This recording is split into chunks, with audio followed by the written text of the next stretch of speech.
Hi, everyone. How's it going? Delta, you got here first? What?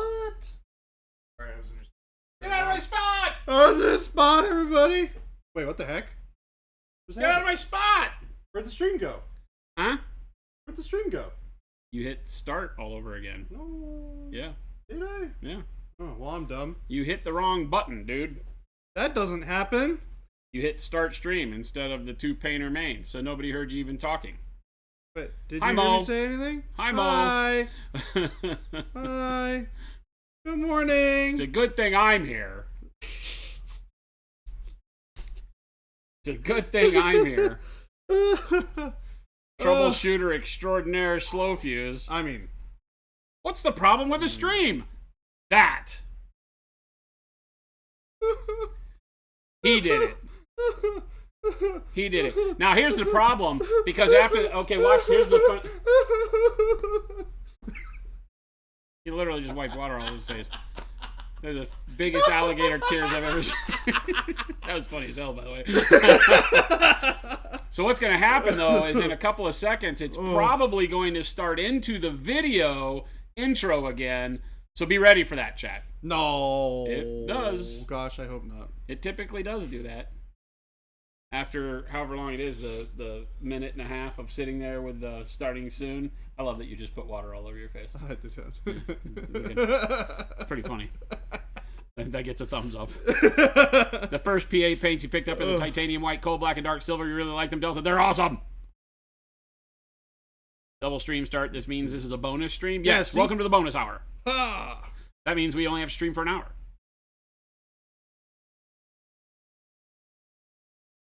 He's pointing at himself again. I'm not sure what's going on. I'm not sure what's going on. I'm gonna be honest with you. I don't really know either. Yesterday you picked up red, green, dark camo green, dark worm gray, and a couple others. So you're on. You've got it. You've caught the disease. Thank you, Delta. Thank you for giving us a shot. That's awesome. T. Schmidt says, no, I take it back. Nope, you said it. It's bonus hour. We're only here for an hour. We're here for a good time, not a long time, as Mr. Mass Sushi would say.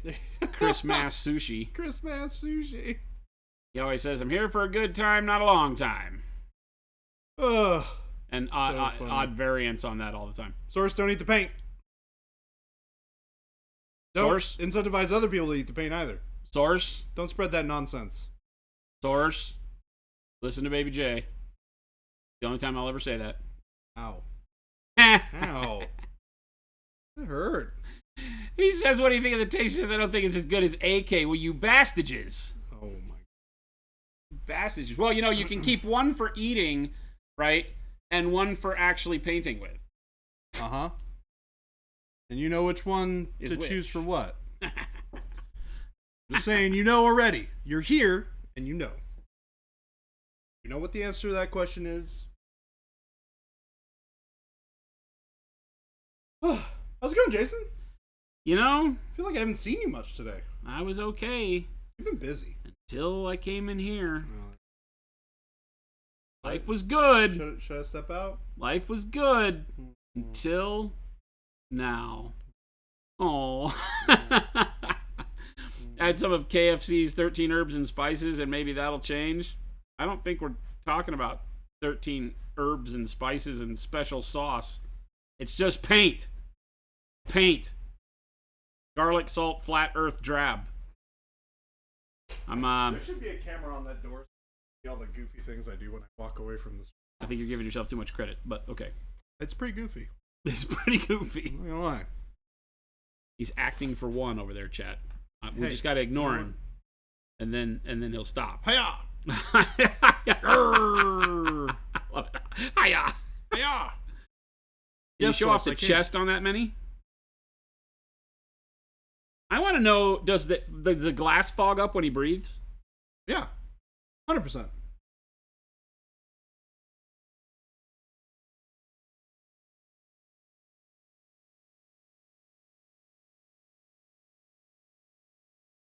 Grrr. Oh, I didn't realize that Baby J had a hyphen in it. That's it. I wasn't aware that it did either. That's my name. Maybe he just typed it that way? I think you did. I thought it was Monument Baby J. It is, in fact, here. Let's solve this problem. Type something. Do the typing thing. Yeah. See? There you go. How did he get baby-j as an @ in chat? Did he? Yeah. No, it didn't work. It didn't actually highlight it. On mine it is. It's @ baby-j. And it's highlighted? Well, it's bolded like it would for all the @ names. See? Oh, it is. That's so weird. Isn't that weird? It's not bolded on mine. That's weird. Huh. Delta says, are you planning on developing a texture palette? No. I have never used one, nor will I ever use one. There's no need for one, but you guys keep doing your thing. That's snake oil salesman stuff, right?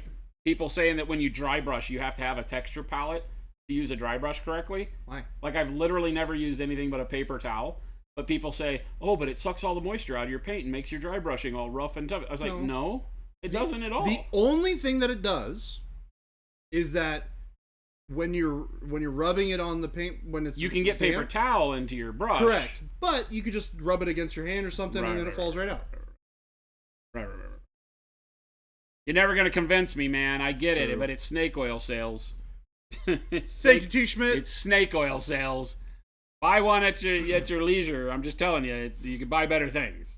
You know, everybody can get mad at me. I don't want to put other people down for their products because that's not what I'm doing. But it is an unnecessary thing, right? Unnecessary. Just you wait, Mr. T. Schmidt. We got all sorts of cool stuff coming. I typically will get the paper towel a little damp, right? So here's something you can do that will help with all of that, right? Because literally I've been dry brushing since I was 10 years old, and I've never used anything custom. So if you're using a big dry brush, get your dry brush right and kind of get a damp spot on your paper towel, right? And then when you load your paint, come back and wipe it on the damp spot. Now you have to be very easy. You can't because you don't want to tear the paper towel like Baby J was saying, because you'll get little fibers of paper towel in there that can gum your brush up. But as long as you don't, you just have to wipe easily on it, and you're fine. Yeah. In fact, I was doing that with this brush yesterday. I mean, let's be honest. If you want something, get a model you don't use for anything, right? A model with a lot of detail, and hold it off to the side and wipe your dry brush on that model, and then go to the model you're doing. You don't have to buy anything. I was doing a ton of dry brushing yesterday with this, and this is nice and clean. So, and all I did was rub it on a paper towel. Yeah, it's easy. Yeah. Source says I would have to buy a model. Then Source, you have models. I think all of us have models. Yeah, paper towels are models, dude, or pieces of sprue. You don't have any spare models laying around? What? Wait, hold on. What? I'm calling a big old pile of BS on that. No, Source is newer to the hobby, so. Oh, okay. Well, maybe. I believe. So, yeah, paper towel. Generally anything. Sprue. If you've built a model, keep the sprue frame and use that. Put that on a paper towel and hit the sprue frame. It just doesn't take a lot of moisture off. So remember that if you're using something other than a paper towel that soaks moisture up, no matter what the texture palette is you're using, you're going to wind up going to the model with a lot more paint. So you need to be ready for that, right? Because there's a lot of ways to dry brush. Sometimes you want very, very little paint on the brush. Sometimes you want more paint on the brush. So the paper towel allows me to adjust that easier. A texture palette will never allow me to take like all the paint off of it as well as a paper towel will. And the ability to not get chalky dry brushing, right, is number one, do it very light-handedly. Don't smack the crap out of the model with it. There's no need, right? So a lot of it is making up for technique issues that you want to learn the technique no matter what, because you're going to want there to be times where you're doing very light dry brushing, times when you're smacking the crap out of the model, and if you're really smacking the model hard with a dry brush, you should probably have more paint on the dry brush, because you're trying to get more paint on the model when you're doing that. And then very delicate touch doesn't require a whole lot of paint on the dry brush, right? And it's not going to leave a chalkiness, because the chalkiness comes from banging the bristles against the model and it creating that dust from the dried paint inside of the dry brush. Yep. Right? If you keep the dry brush a little bit damp, things like that, then you can get away with a lot more. So. Yep. Also, Are we going to make our own paper towels walking harder? We already do. We distribute them through the grocery store. grocery store. They're called paper towels. Yes. You can find them on the aisle of your grocery store. Wild Child, what's going on? At your favorite grocery store near you. Wild Child, hello. Getting a 3D printer source, so infinite spare models to test on? Yeah. Well, there you go. I mean, then you could just print your own texture palette thing if you want. Yeah. Man, we got all sorts of people in here already. Guess everybody's excited about having a nice, fun Thursday. Is Thursday a fun day? It's a therapy day. Oh, God. Therapy Thursday. I need therapy today. Yeah? I am not getting anything done off my to-do list. I need help on how to manage my time better. Which I know isn't going to come from you nerds, but it was worth talking about. Thanks. I feel better already. I don't know how you do it. I already have lots of stuff that I'm doing, and you have a huge more pile on top of mine. So I don't know. I think Jen and I sit around and just stare at each other like with what do they call it? In war, the bomb. Oh, shell shock? Shell shock. Yeah. We just look at each other at shell shock for 5 hours after we get home. It's just you sitting on the couch with that look in your face, and then Cora just going, Wild Child saw, may I be sneaky and ask you to show me some of the new paints? There's dark burgundy right there. It also has like a blue-black wash over the top of it, so that's not really fair, but that's dark burgundy. But yes, of course. Dark burgundy, that's that color. I have one over here, I think. Yep. Here you go. Stealing my paints. Hey, they're so good. Heavy titanium white. It's a thicker bodied white. Heavy warm white. It's a thicker bodied warm white. It's kind of like a desaturated pale yellow. It's a great color. I've been using the heavy warm white as my gold non-metallic highlight on like Dante and the Death Knight, where I'm doing gold. It's taking the place of my white or bright ivory because it has just a little bit more of a golden tone to it. So it's been doing fantastic for me on those. Good looking color. It's not called verdigris anymore. It's called green oxide. The green oxide, dark emerald, petroleum brown, deep sea bin, the only paint with a goofy name. This one's called brown gray. These were all the working titles on the paints. We've had them here for a long time. Dark crimson, which is one of the gloss ones. You can see the petroleum brown and the dark crimson are both gloss. They're more like effect paints. Oil stains, blood. Bone. It's just called bone, not light bone. Dark bronze, which is a dark bronze metallic. And advanced flesh tone, which is a fantastic color. More of a browny golden skin tone. No, not as much pink. That's going to be the base for all of my skin tone. Yeah, recipes. It's amazing. Yeah, it's going to be awesome. Yeah, it's great. That's it. That's the range. So we've got some really, really neat kind of bluish greens, right? That lets you have that power of the jade family, but without the same intensity of green. I mean, obviously, the green oxide is very green. But the dark emerald and the deep sea bin, this is an incorrect color for deep sea bin. It's actually more blue than this. It's like a greenish Payne's gray almost. And then a couple more reds with the dark burgundy and the crimson. The first new metallic we've released in ages. Granite, the brown gray is super awesome. Been using that a lot. Dance flesh tone. Yeah, it's just a great set. And then the heavy whites are meant for loaded brush technique, which both of the artists Ben and Matt, who are part of the Signature Series set, use that technique quite often.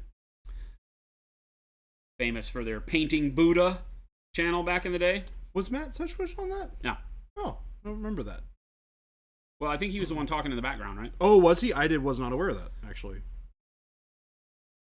I remember watching it when I was a lot younger, And I always thought that those tutorials were some of the best ones I'd ever seen. They were tremendous. They were fantastic. Well, it's Ben. Ben is a fantastic artist. Not just a fantastic miniature painter, he's a great artist. Are all of those artist paints sourced? They are all signature paints. Is that what you're asking? Can you put some dark emerald on the palette? Yeah.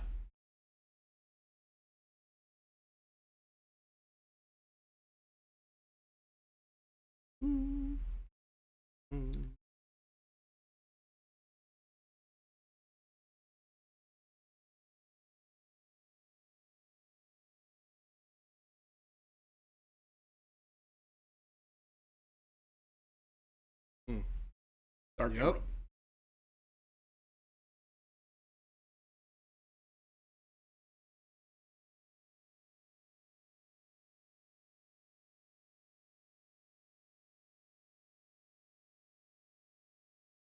Yeah, basically Wild Child. Yep. Golden Demons. I don't know. I think Ben has a Slayer sword. I don't remember. When are they coming? Early August. Our target right now is August 8th. We launched the email out to stores today for pre-order. So this is the brown gray.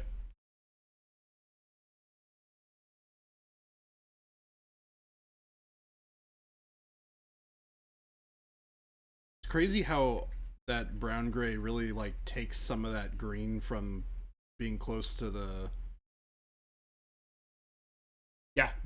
emerald. Yep. It's really crazy how your eye can do that. Oh yeah. Proximity of colors and hues will it's make wild. them look completely different. Here's the full screen here. Mm-hmm. This is the complete set. Oh, so good. Cannot wait for that color. Oh my god. There's one oh no, there's not. It's the You just can hardly see it. Yeah. Full ends in. The bone up there at the top. It's hard to see. It looks like the palette color. Almost. That's petroleum brown. You can see the kind of oily effect that it has. The heavy warm white, the heavy titanium white, the bone, the dark emerald that we just pulled, the green oxide, the deep sea bin, which like I said is a little bit more blue than what you're seeing here, the brown gray, the dark burgundy, the crimson again, see the gloss, the advanced flesh tone, and of course the dark bronze metallic. I think it's a really, really good palette. It's it obviously leans heavily into kind of the desaturated brownish yellows, with even the greens kind of playing into that. I like it a lot though. It's a neat set. It's super good. Deathwalker, what meal / food could you eat 4 out of the 7 days of the week? Mexican food. I feel like, so here's my answer, and it's not a specific food group. Well, I don't know. It's a group. It's a type. Dipping foods. Oh, yeah? I ask Jen all the time. I'm like, hey, is there a planet we can go live on where all of the foods are just dipping foods? Yeah, you're talking about like chips and dip and like bread and that sort of thing. Yeah. Like That really is finger like foods and dipping foods, snacking stuff. That's the way I would live my life. I would have like cheese and crackers. I would have like, bite-sized cold raw vegetables and some sort of, ranch dip or something like that, Or like cream cheese. Those little petite carrots and broccolis and stuff like that. Yeah, I'm down. Can we just go to wherever? Awesome, I would just eat dip foods all the time. Fondue. Fondue's good too. I would just do, I would do fondue all the time. Yeah. Fondue even has dessert. It's true. Yeah. Are you the guy who always orders sliders if they're on the menu? I have only had sliders like a couple times in my life. No, that doesn't appeal to me. Yeah, I don't really usually. It's like if I want sliders, I'm just going to order a cheeseburger. Yeah, I feel like if I want a burger, I'm getting a burger. Yeah. Because you're always going to have a better experience with the burger than you will with the sliders. Pig tofu, great name by the way. Did I already say which colors I use for the skin? What on her? On the Morgana Le Fay? I can outline them all. I've had a bunch of people asking. Aaron was so funny on AC Miniatures yesterday after we rated him. He said, okay, now it's the guessing game. He wanted to guess all the colors that I did for the skin. So base in dark blue, right? That's the shadow color. Then I mixed dark blue with jade to get my first layer up, and I covered nearly everything with that, just leaving the dark blue by itself in the deepest recesses. And then so the 50-50 mix is kind of then the base coat on everything. Then jade by itself, right? And then jade plus warm flesh, or dark warm flesh, right? Jade plus dark warm flesh, I started just glazing up, and I can't tell you how many mixes I made with that. Quite a few. It gives this really cool kind of, if you can see there, this yellowy jade. It's the bulk of the color you find in like the mid-tone on the thigh there. You can see that kind of warmth of the yellow underside the arms. Gives it a neat warmth. And so I just played around layering that where I wanted, like up towards my light. I didn't do it on all the highlights. Like there's none of that on the foot, I don't think. Or if there is, it's very little, right? And then I would add just a little bit more of the dark warm flesh to get a little bit more yellow into that green, but never exiting jade with it. And then I went back and did a mix of that plus white blue to get this real pale color, and I airbrushed that to smooth out my rough brush blends. And then I took some of that and brushed it on, then some white blue and dark warm flesh mixed together, or warm flesh mixed together to kind of do some highlights. And so you're seeing all of that kind of mixed in together like such. And I had advanced skin tone that I've used a little bit of, and I've had a little bit of beige red that I've used a little bit of, but this I've done less of so far. This is what you'll see as I continue to add life to her. To give a little bit of pinkishness in the flush, we're going to go really pink with the cheeks so that she does look alive, and that the coloring of the skin becomes more of a lighting effect. Not really, but It's becomes amazing. more environmental color than true skin color. It's amazing how much you were able to get done with so few colors. Oh, yeah. It just grabbing from different hues is really the thing, so that you have, we had a blue in there with the dark blue, which you can still see like on the inside of the foot there, back side of the arms. You see a lot of that dark blue coming through in the shadows. Then we start transitioning into our green, and then out of that green we start using the yellow to pull, because green being blue and yellow mixed together, if you go shadow blue, then use a greenish like jade, which jade leans a little bit more towards the blue side than the yellow side, obviously. So you're leaning into your blue as you add the jade, but it starts putting that yellow in there. Then you start pulling yellow out by the dark warm flesh. Now you're teeter-tottering from that green center into its family of corresponding colors of blue and yellow, and pulling them in and out as you need. And then the white blue being a really nice highlight. And then you can add the flesh tones in there to give it that kind of weird, alchemical, fleshy feeling, which is what I'm still working on. But I'm not going to mess with the skin until we get more of the clothing done, because I really want to see how all the other colors fit together before I do much more. So you darkened up the like back cloak part a lot. Are you going to bring that up much at all, or are you going to kind of keep it in that really I'm going to dark... do spot highlighting on it. I'm going to mix another color here real quick and darken it up even more. This is kind of what I want my mid-tone to look like, is the color that it is right now. So I need to get even more shading on there. I'm going to do that right now, as a matter of fact. That's what we're doing. I want you to look at I thought it was still good. No, it's not. It's just kind of dried glossy. I was like, I thought it was still a little wet. It is still a little wet. You could probably get it to... You can get that to work. Look at that. Yeah, look at that. That's throw not it the color I want, though. Oh, yeah, of course. Right there. What's he doing? Stealing your stuff? Stop stealing our stuff, Gabe. Hey, he's making cool content. Swiper, no swiping. Swiper, no swiping. You can't trust Gabe. No, you can't. Gabe just walks in and steals stuff. Yeah. That's what he is. Yeah. Deathwalker says his thing he could eat 4 out of 7 days is paint. Don't eat the paint! Oh my Don't make me gosh. come over there! How? I mean, we kind of walked. Telemachus, what's going on? Hairdo! I have a question about Dark Magenta from Signature Series. It seems to be very transparent versus any other paint. Was it designed that way? Yes. Mm-hmm. Yes, it is a single pigment magenta, and all of the magentas are very, very translucent. We did not want to call it a transparent, but it is technically a transparent magenta.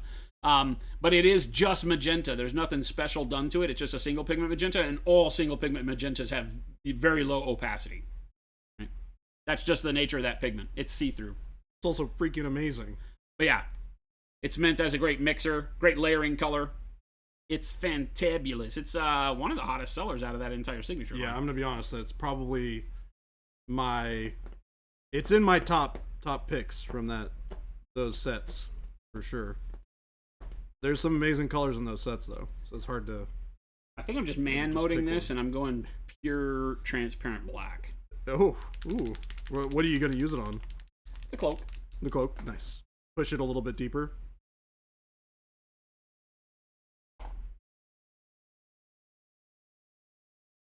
Mm-hmm.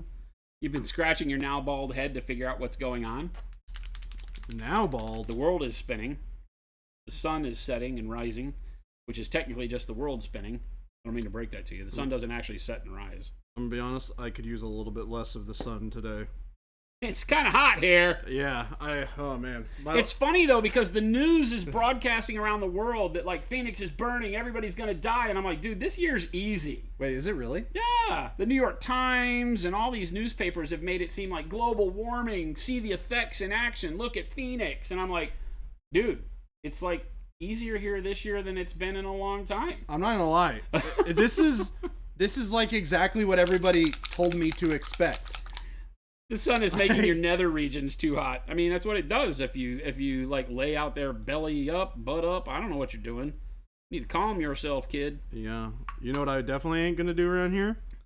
Toast my body in the sun. Go sunbathe. Yeah, no thanks. I'm not good. gonna catch you sunning your buns out on the porch. I mean, I did do that one time when we recorded it.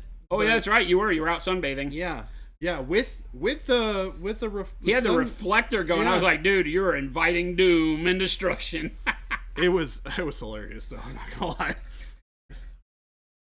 I remember Gabe was he was in his office and where I was posted up was right outside his office window. He's like, well, I don't know exactly what's going on here, like, but Baby J's outside like sunbathing and Chris is taking pictures.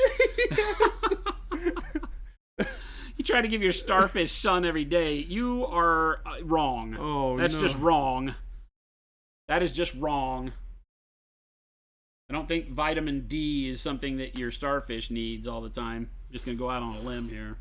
I don't think it really ever needs that. Dollar bills, y'all. What? Dollar bills? Y'all? Who Thank dat? you for them biddies. Who that? Who done did that? Go Sue.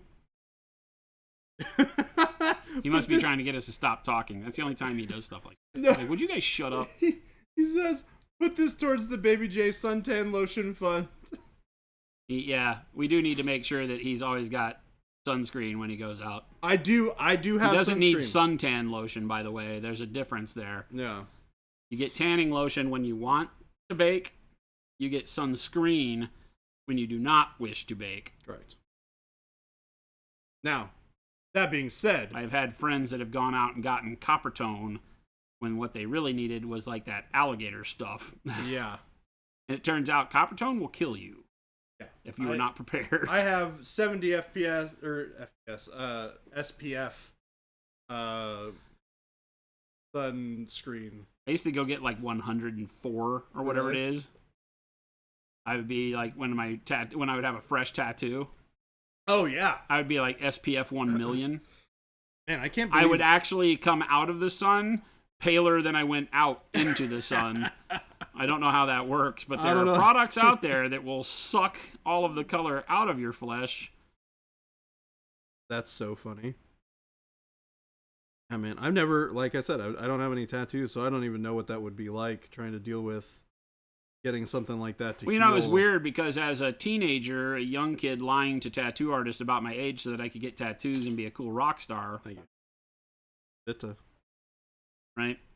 I was actually very responsible with my tattoo healing and treatment. I would not go out in the sun that way.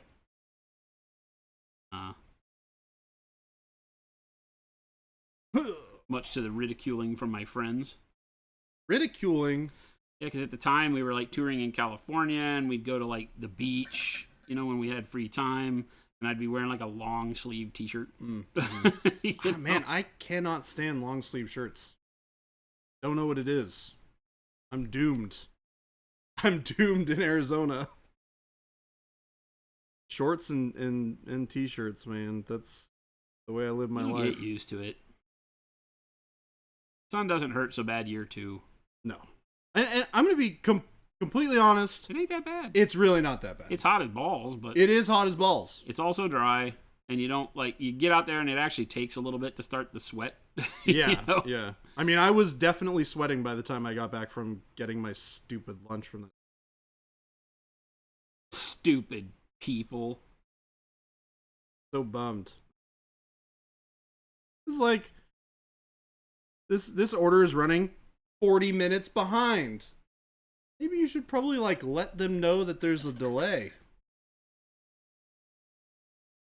They're like, oh, well, fine. It's not fine. I've been waiting for a sandwich for 40 minutes. A lot of companies wait to handle the issue through customer service rather than preventing the issue from happening at all. Yeah, I know. That's what we fight with all the time, is that we deal with customers that have dealt with that type of, if you want to call that customer service, I guess that's okay. It's not what I call customer service. And Jen and I talk about it all the time. Amazon is the major culprit. Oh, yeah. Right. The instant gratification. Yeah, they just they expect there to be that many problems. They've just bean countered their way into customer service is just a way to waste people's time before saying, okay, here's your thing. And as opposed to working harder at the company to correct the problem so that you don't have to have so many customer service things. And I've sat in seminars before and read books before where people are like, just get over it. Customer service is a thing you have to have. Realize as you grow, you'll make more mistakes. And I go, okay, well, there's truth to that. But I don't buy into the whole thing that, you just gotta, you treat it as, oh, there's going to be so many pissed off people every day. Just get over it. I'm like, no. Work to make sure nobody's pissed off at you. Yeah, why don't we just do what we can to make sure that nobody's pissed off in the first place? I am really not interested in pissed off customers. I do realize that not everybody's going to be happy with our products. There are going to be people who get them and are like, yeah, this isn't for me. I'm like, okay, fine. We'll take care of that. We're not going to shame you or, make it tough to get the problem resolved. But we don't go into every day thinking that that's the norm. We go into every day going, how can we make everybody love us? Hmm?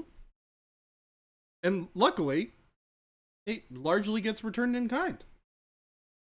Because you guys are awesome. They're okay. Wow, chat. You don't let them do that to you? They're okay. Don't get carried away over there. Whoa, whoa, whoa, whoa, whoa. I'm not the one getting carried away over here. You're the one telling them they're a little underwhelming. I never used that word. I said they were okay. That's... Okay is less than good. Which is underwhelmed. You are less than whelmed. Less than whelmed? You are less than whelmed. I don't know if I'm looking for everybody to be whelmed. Well... Oh, you are less than whelmed. You are less than whelmed. Being less than whelmed is less than optimal. I would think that burnt golden brown plus orange plus golden yellow, then bright white glaze with transparent orange. What are you talking about? Huh? Maybe there is no burnt golden brown. You talking about yellow ochre? Burnt orange? Are you talking about Baby J? Not sure what those colors look like real life. I'm trying to follow the... Oh, Wild Child maybe?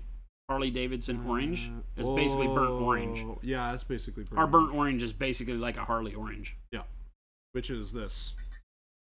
For those, I already have it on my palette, so I can just this. Burnt orange is legit. I got it right here. Boom. You could brighten it up a bit, maybe. Mm-hmm. But it's very close start.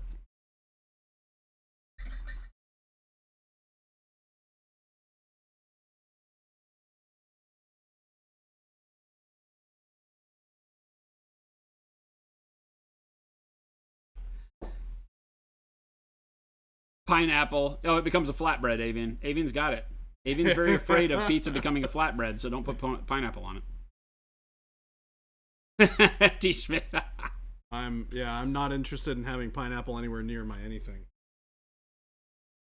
I don't have a problem with pineapple. I'm not anti-pineapple. I'm anti-pineapple on pizza. It's funny to say this. It's a little too sweet for me. Yeah. No, I definitely get it. It is a very sweet fruit. Yeah. I like pineapple juice, but again, it's almost so sweet it makes my teeth hurt sometimes. No. Pineapple juice is okay. Sometimes. I like grapefruit juice. Oh, yeah. I'm into mango these days. I like white grapefruit, like real grapefruit juice, not that pink stuff that they try to play off as grapefruit juice. Mango's kind of. Well, Tomaton says cowards. Why are we cowards? Yeah. You just walk in here and talk to us that way? Yeah, well, Tomaton, what the heck? You just walk in to take the big man on campus? Uh-huh. Yeah, what's all this about, huh, mister?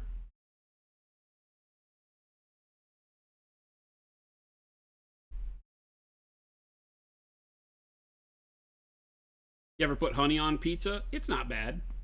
Jen does. Honey on pizza. She has like some hot honey she found, and she puts hot honey on pizza every now and then. I mean, I can There's see new the pineapple hot flavor Mountain Dew out. That sounds horrible. The pineapple one was not super awesome. There is another flavor that I think is quite good when I was drinking it. Well, Child says, Jason, that's something we definitely agree on. Pineapple on pizza should definitely be considered a federal crime. I don't mind it. I'm not against it. I'm not telling people don't put pineapple on your pizza. It's just as soon as you do, it transmogrifies your pizza into a flatbread. There's no shame in that, right? There's no shame in that. It's just no longer pizza. It's just no longer pizza, right? You've transmogrified it through alchemical nonsense into flatbread, right? It's okay. Support your local hipster. Eat a flatbread. Whoa. We're not nearly close enough to Oregon for that. Hot honey glazed on pizza crust is delicious. Yeah, Jen, I think it's hot honey. Jen's got to be in here. Mike's hot honey. Yeah, there she goes on pizza. It's so good. But it could, and I don't mind. Like, I know people that dip it in like ranch and all that kind of crap. That's fine. Whatever. Ranch was never pizza for me. Can be a dipping thing. I'm not opposed to that. Yeah. It's loading it up with this stuff and then cooking it, right? That causes it to be a problem. The sweetest thing that belongs on a pizza is a tomato, which is also a fruit, and that's fine. I like fruit on my pizza. Tomato. Unfiltered Camel is the new Mountain Dew flavor. Coming soon is Degenerate Dew. What? I'm not even sure what that means. Unfiltered Camel is a cigarette. Oh. If pizza with pineapple is a flatbread, then a Pop-Tart is a ravioli. That logic doesn't even track halfway, dude. It doesn't even track.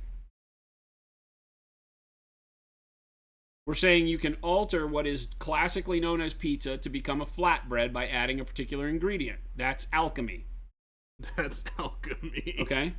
Pop-Tarts come in a foil wrapper produced at a factory. As is, you don't alter them. You just take them out of the wrapper and shove them in your mouth hole. They remain Pop-Tarts the entire time. You gotta let them rest which is a minute, breakfast pastry.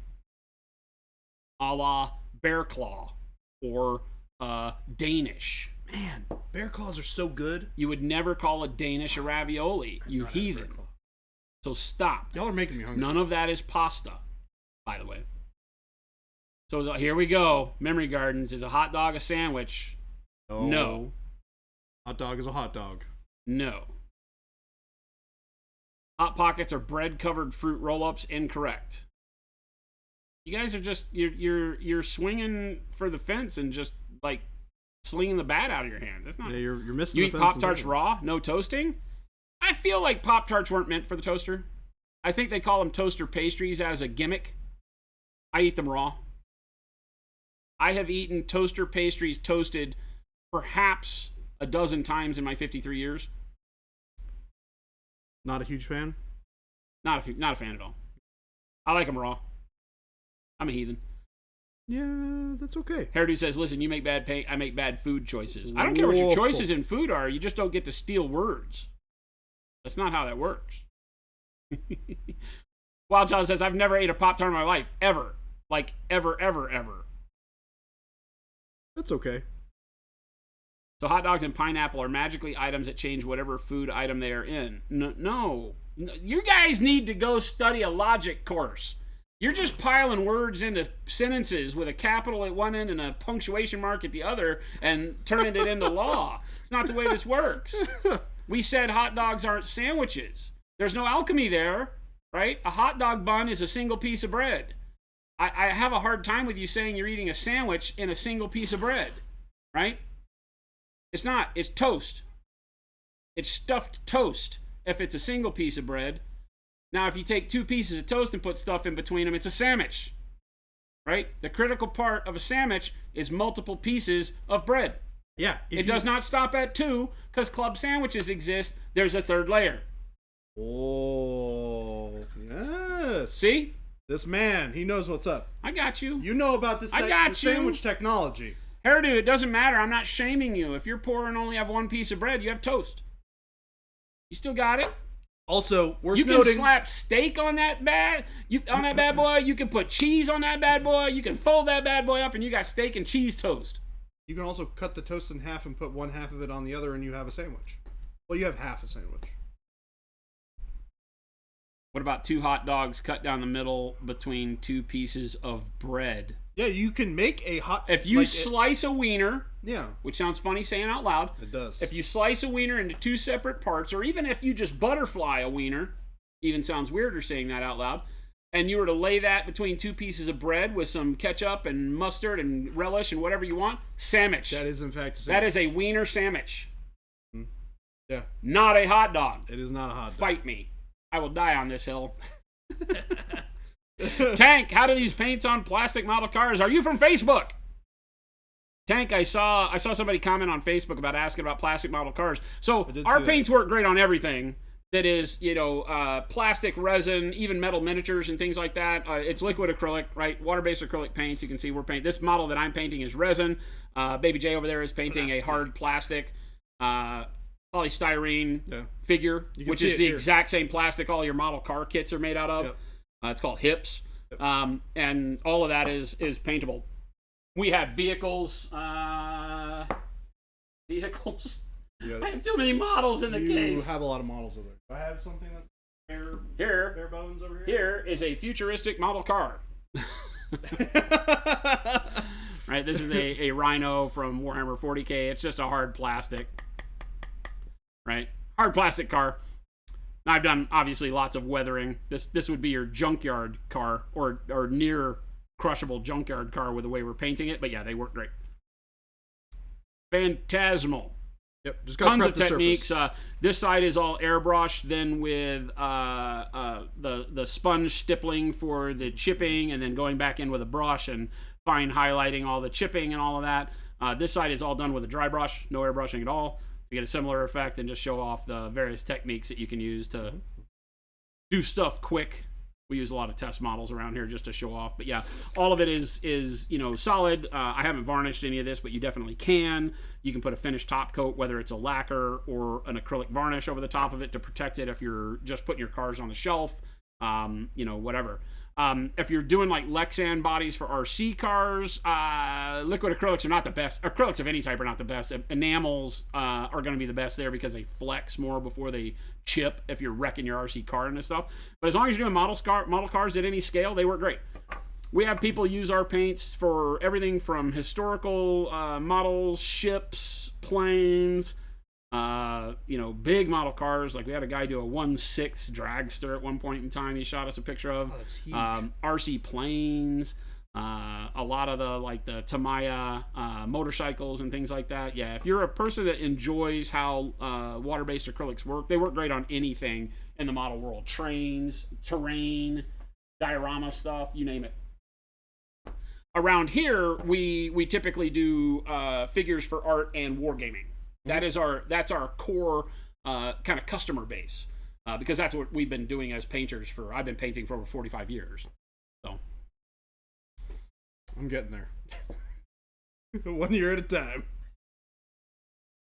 You've eaten plenty of peanut butter sandwiches with a folded piece of bread. That is a peanut butter toast. Yep.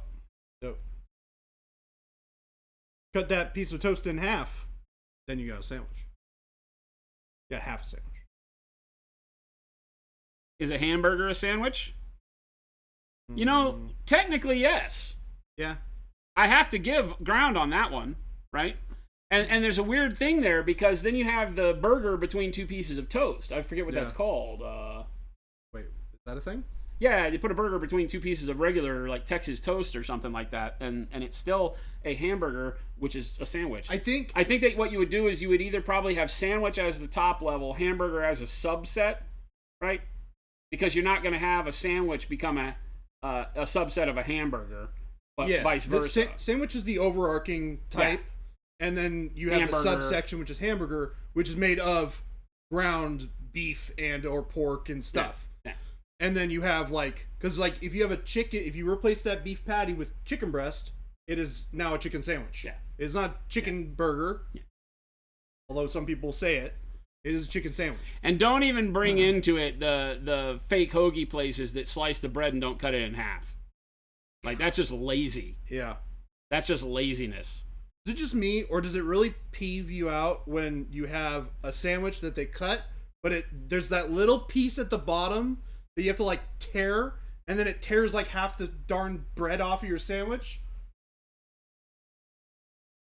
So you go to a sandwich place, right? You lost me. All right, you go to a sandwich place. Sure. They cut it in half. Sure. But they don't cut it all the way down so it splits in two. Yeah. So you can fold it in half. It peels the bottom of one of them off. Yeah, and then you have to tear it yourself, and inevitably you end up tearing half the darn piece of bread off. Exactly. I'm mad about this. I feel like he's mad about this. This happens to me all the time, and I'm mad about it. Tank, no problem. Yeah, we're always here to answer questions. If you are thinking about trying our paint, you get your hands on some, you want to know anything about techniques you can use them for, they work great out of the airbrush, any kind of brush techniques, just about anything you can do to throw paint at a surface, our paints do fantastic at. You can thin them down to next to nothing if you like to do what we call filtering. You can use them straight out of the bottle. They're very, very resistant to every technique you want, so you can just pull it out and have fun with it. Also, if you haven't figured it out yet, we are a bunch of goobers. So speak for yourself. I'm a very erudite individual. I don't even know what that word means, but I said it. I'm not sure that means what you think it means. I'm going to look it up just to prove you wrong or prove you right. Yeah, I'm not 100% sure, but I'm pretty sure not. I don't even know if I can spell it. I'm pretty sure it's similar. This is going to take me back to my spelling bee days. I'm pretty sure it is similar to affluent. Having or showing great knowledge or learning. Oh no! Ta-da! Look at this guy. Ta-da! All right. I bow to that knowledge. Boom. Man's got it. Okay. Woohoo! All right. I did not know how to spell it, but Google took care of me. Yeah, it's what ERUDITE. It's just erudite. It's just erudite. Yeah. Okay. I was putting an extra syllable. All right. I was I went erudite. It's erudite. Yeah. Okay. You learned something here. Are there primers, flow improver, thinners, and clears? Yeah, we have primers. Our primers are all in 120 ml bottles. They are a light polyurethane primer, so they are not meant to be the only paint coat that you put on a thing, so don't go painting your grill with them. We have top coats coming. Our matte and gloss varnishes come out next month. And we have a glazed wash medium that can double as a flow improver, but we have a flow improver coming out as well. Hey. The men of letters. Accidentally correct. I wasn't accidentally correct. I knew what the word meant. I did not know how to spell it. It's like flummoxed. Telemachus. Find me hobbies. I once wanted a banana sandwich. Never heard about that before. Was out of bread, so I used a hot dog bun. Efficient or heresy? I would say that's pretty efficient. I mean, it's a fruit hot dog. Yeah, which is not odd. A banana sandwich. Which is odd. Complete bastardization of language going on here, but other than that, sounds good. Yeah, that's true, because it would be then a banana hot dog. I'm telling you, man, I don't have a problem with slapping some PB&J or like some peanut butter in a hot dog bun and then flopping a big old banana in there and eating that. That sounds pretty good. That actually would probably be really good. Because I like PB and banana. Yeah. Right? But it is not a PB and banana sandwich. Ooh. It's a banana hot dog. You know what would actually be even better is if you managed to make one of those, or you hold on. He started off so good, and then it kind of fell off All right. a cliff. You take a Hawaiian roll. Okay. You slice it in half. Right. You put it becomes a sandwich. Okay. Banana, peanut butter, and then the sandwich. Oh, we're talking the slider size ones? Slider size. I mean, if they make bigger So ones, we I'd probably have prefer peanut butter bigger and ones. banana sliders at that point? It is still a sandwich. Well, slider is just another subset of burger. Correct. So it's sandwich, burger, slider. Yeah. Miniature burger. Yeah. I would even say I would call it a banana sandwich, not a slider. It would be the size. Could you of a have a slider. banana burger? Does the burger No. require there to be meat? I think so. Okay. I think specifically What about like burger. but I like a vegetarian burger every now and then, like the black bean or the green patty burger. Yeah. I dig those. But it is made to emulate a burger. Therefore, they call it a burger so that it's representative of what it's trying to emulate. I'll allow it. Yeah. I'll allow See, that one came right out. it. Your brain didn't fart on that one. Yeah, Huh? that one came right out. No problem. Take a peanut butter sandwich, slice bananas on one side, crumble up a chocolate chip cookie, and then mash it in between. Take a peanut butter sandwich, slice bananas on one side, crumble up a chocolate chip cookie, and then mash it in between. Yeah, I mean, that's just like Hairdo, I sugar. feel like number one, that doesn't sound horrible, and number two, you're trying to kill yourself via the food you eat. You're committing suicide by food. I figured it out. You need an intervention. We're coming. Speaking of, I want to order some crumble tonight.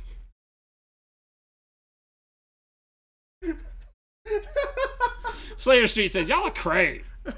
I mean, I'm gonna be honest. I'm on one today, so we paint little people for a living. or teach other people how to paint little people for a living. I think I pretty much just am painting the little people part. I hope people are learning something most of the time, but I don't know. I would hope that y'all are picking some stuff up from time to time. 120 mil hairdo. 120 mil on the varnishes. They come out August 8th. Matte and gloss. $17 a bottle. They're in the same. Are they in the same size? These are. Same size as the mediums and Yeah, the primers. so they'd be in, like, they're a little this bit more size bottle. expensive. They're like $1 more than the glaze wash medium. So for comparison, Varnishes, more expensive ingredients. here's our glaze wash. So I mean, this is a bottle that you will have and use pretty regular for a long time. I think this is a great deal for $17. To be honest. Rancid Vomit says, I don't think it's PC to call them little people. What? I sorry, what? don't know how to act. Where'd that come from? I don't know how to act. You have any photos or example of what the matte looks like? Yeah, we took a eBay model. This eBay model for Stormcast Eternals that I don't know the name of, and I glossed the whole model so you can see the gloss. Right? It was probably just standard like GW kind of satiny paints. I gloss coated it so you can see the shine of the gloss. And then after I gloss coated the whole thing, I used the matte to knock that gloss off. So you can see the matte finish took away in one pass like 95% of that gloss. And that gloss is pretty heavy. So I did that as an idea, as a way to show you that. And believe it or not, to show the power of them, I did live on stream. And I don't know, we probably captured this. Gabe probably has the stream video that I did it. We took Dante after I had painted all the non-metallic gold and the wings, and I sprayed the gloss varnish on Dante, the entire model, just to put my money where my mouth is. I sprayed it on top of Dante, and then I matte varnished him back down with the airbrush. Really, No really thinning, good. just straight through the airbrush, did the gloss, did the matte, and wound up right back where we started. Just as a way to prove how powerful the tools are, but also how much I believe in them, right? Do it right over my damn model I'd spent hours on. You have 200 Shatterpoint buildings to paint? I feel like that's insane. What the heck? I feel like that's Ugh. insane. Ugh. Walking Harder says painting kind of needs to happen for there to be any learning. No, that's not true. That's not true. That's not true. We can speak about painting and you can learn if you listen and stop gabbing your flaps. Does require a little bit of the Flapping your listening. gab. Gabbing your flaps. I just invented a saying. Gabbing your flaps? We're gabbing your flaps, boys. Girls. Gabbing the They are flaps. battle Barbies, says Avian. Yes, you are correct. 1000U. No satin. Technically, our gloss is more of a satin, and you can mix the two varnishes if you need. So, yeah. You can mix the gloss and the matte together to get whatever levels of satin you need. You can gloss varnish it and then thin the matte and airbrush it over to get satin. We're not going to do an individual satin varnish by itself. It's very difficult to figure out what people want to refer to as satin, because satin is the range from matte to gloss. it's somewhere in between. It's that whole range in between. Yeah. So, no, you'll be able to mix the two, though, if you want. And you can mix the gloss varnish in with all of our paints. Most of our paint line is hyper matte, so you can start mixing a little bit of gloss to make them satin. You can mix it into the new satin colors we're coming out with to make them matte, or mix the matte in. So you can do all sorts of crazy stuff with them. Omicron, what's going on? Omicron Samurai, how's it going? Howdy. Don't gab your flaps on stream. Violates terms of service. That's immediately what I thought.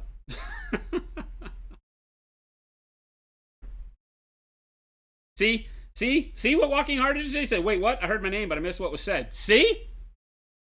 They're not listening to us. They're not listening to us at all. I think we need to turn the volume up. Yep. Just crank it. There's some really good people out there in chat who are paying attention and are probably a little disturbed by the fact that we tell more fart jokes and talk about sandwiches and flatbreads more than we actually paint sometimes. We don't want to turn the volume up on them because they're very crucial to our existence. Okay, so we turn up the volume. It's the 5 or 6 mouthy bastages. Yeah, we just turn up those ones. This is technology beyond my expertise. We need to find it. It must be had. So you 5 or 6 mouthy bastages in chat, could you please reach down and crank your volume all the way up? We have something we want to tell you.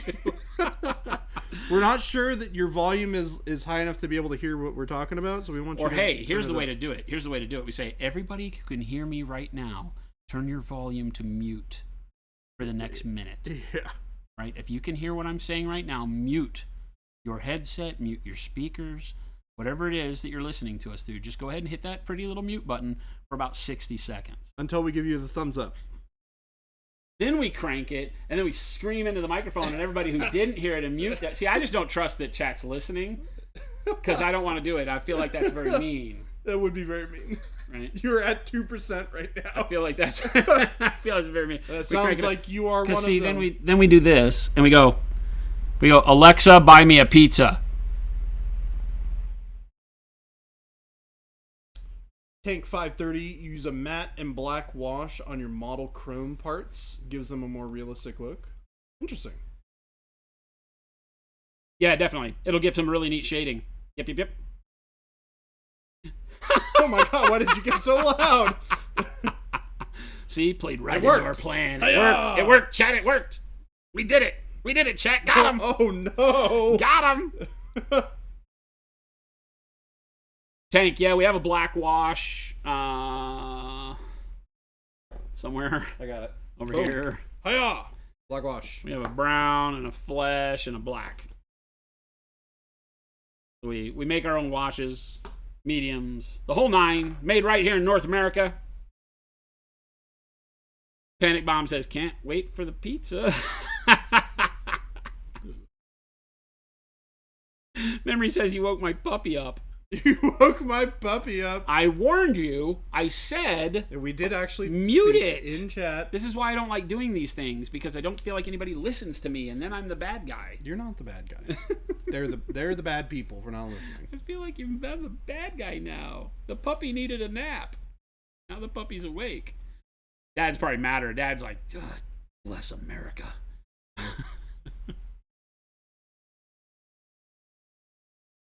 Purple again. Memory says you did. I'm just slow. I think I figured out what MindWorks model I want to do. Uh-oh. What's it going to be? I think I'm going to do the Sacrifice. That's a good one. Yeah. I think it'd be cool to paint the snake that's not a snake.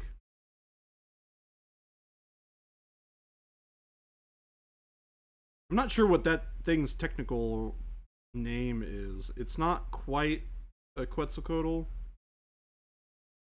It's just the serpent. Anytime you need to call a snake something other than snake, you say the serpent. It's the serpent. Serpent knows. The serpent knows.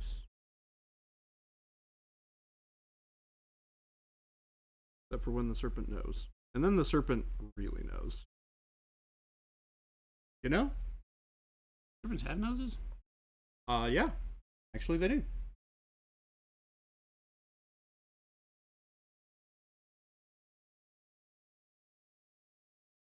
Slayers Street.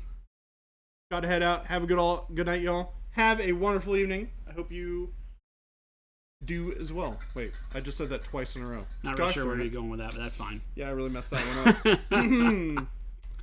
Take it easy, Slayer. Bummer.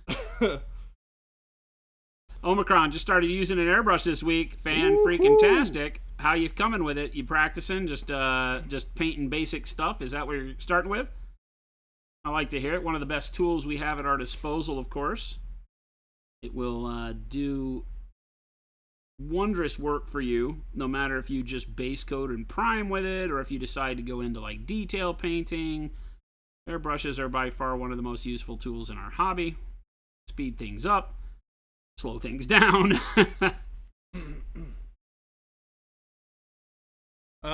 Tank 530, you will have a new customer. Awesome. Thank you so much.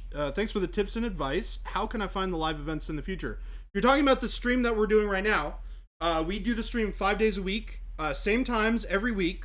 On Monday, Wednesday, and Friday, we stream from 12 p.m. Pacific to 2. And then on Tuesdays and Thursdays, like today, we stream from 2 p.m. to 5. What he said. What I said. So anytime or any week, any day, those are the times where you can find us right here where you're at right this second.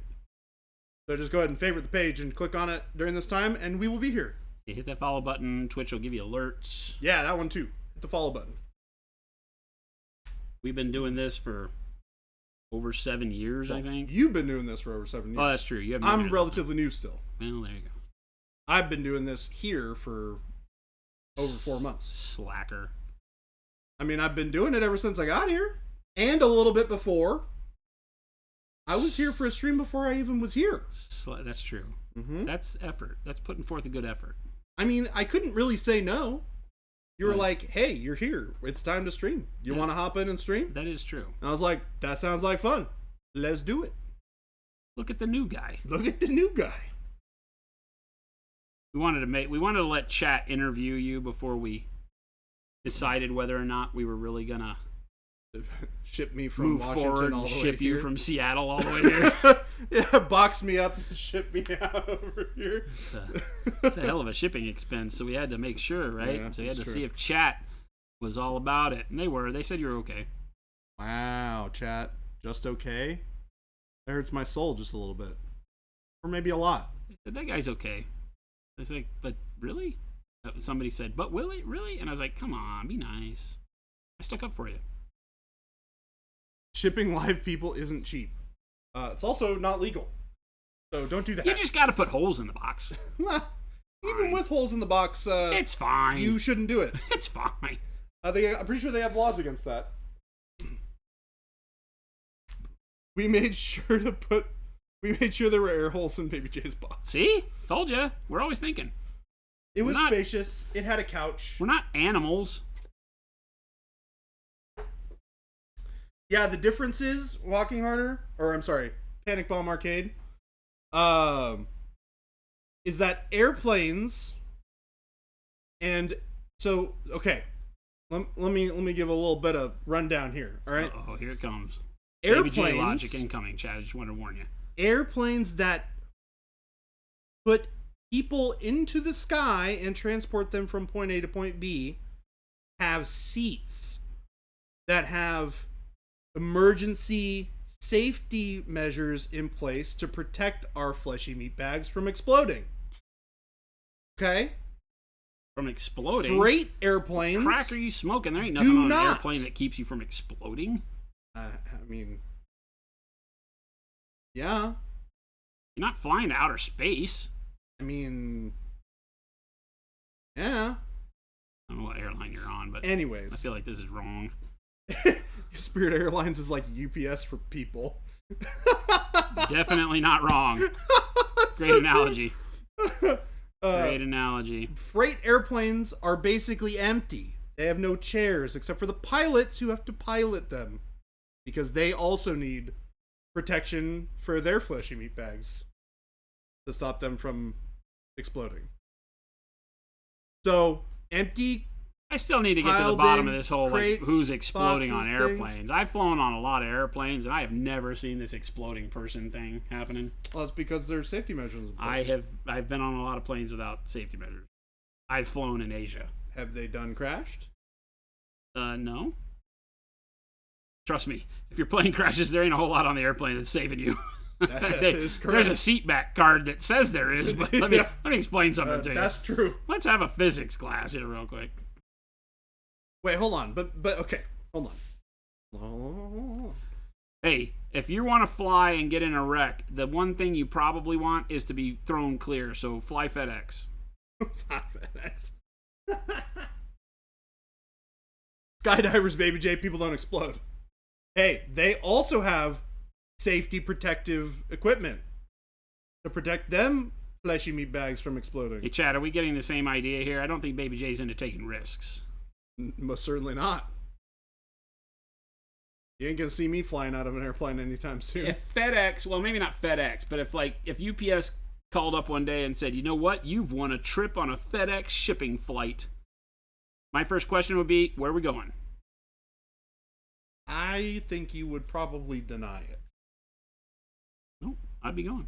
Where are we going? Pack light or heavy? How long are we being there? All my questions will be logistical questions about the trip. Jason, you need to take Baby J skydiving. I ain't going skydiving. Sorry. I'm good.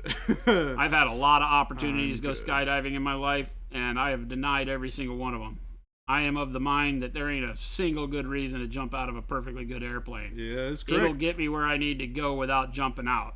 Oh. I want to be down on the ground, land. Yep. You know what planes are great for? Taking you from point A to point B without you having to get out of them. Yeah. I ain't jumping out of cars either, so stop. Nip that one in the bud before we get there. My butt likes to be safely planted into a plush. I have done some silly stuff in my life. I was never one that said, you know what, maybe I should consider being a stunt man. Yeah, that seems pretty dangerous. I'm not gonna lie. Kudos to everybody who does it. I've done some stuntman-esque crap in my life, but it was always under the guise of something else. Under the guy, skateboarding? Yeah, that one.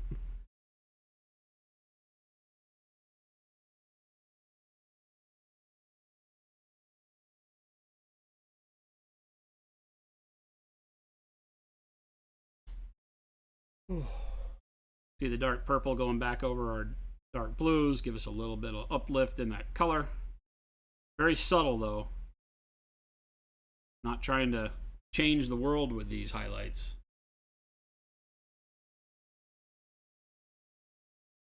There's nothing perfectly good about most airplanes. What? Don't start. Next thing you'll tell me is they spit in the food at Taco Bell. I mean, they may not spit in the food, but they do charge $2,000 for a drink. There's that.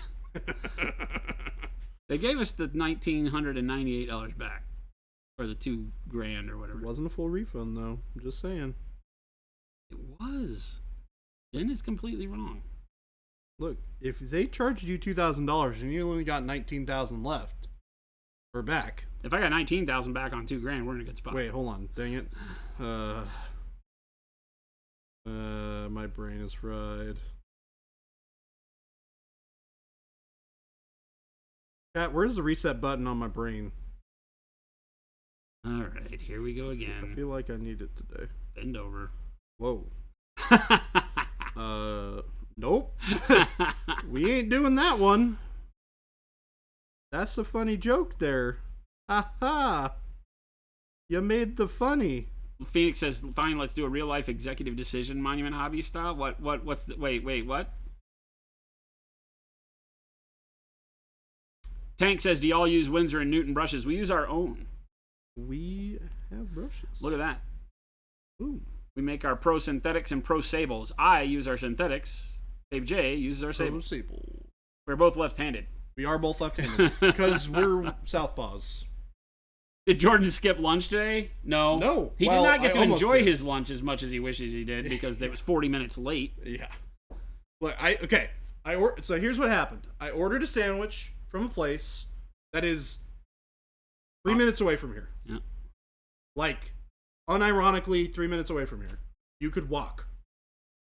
I wouldn't want to because it's 115 degrees outside, but you could do it. So, I ordered it right as my lunch started. I was like, I'm hungry. I want to play a game. I don't want to drive anywhere. I'm going to order this. I went and I looked. DoorDash was like, fastest near you. And I was like, ooh, sandwich sounds nice. Boink. Click on the button. Ordered it. Like, cool, it'll be there by 12:30. I'm like, great. Sounds fantastic.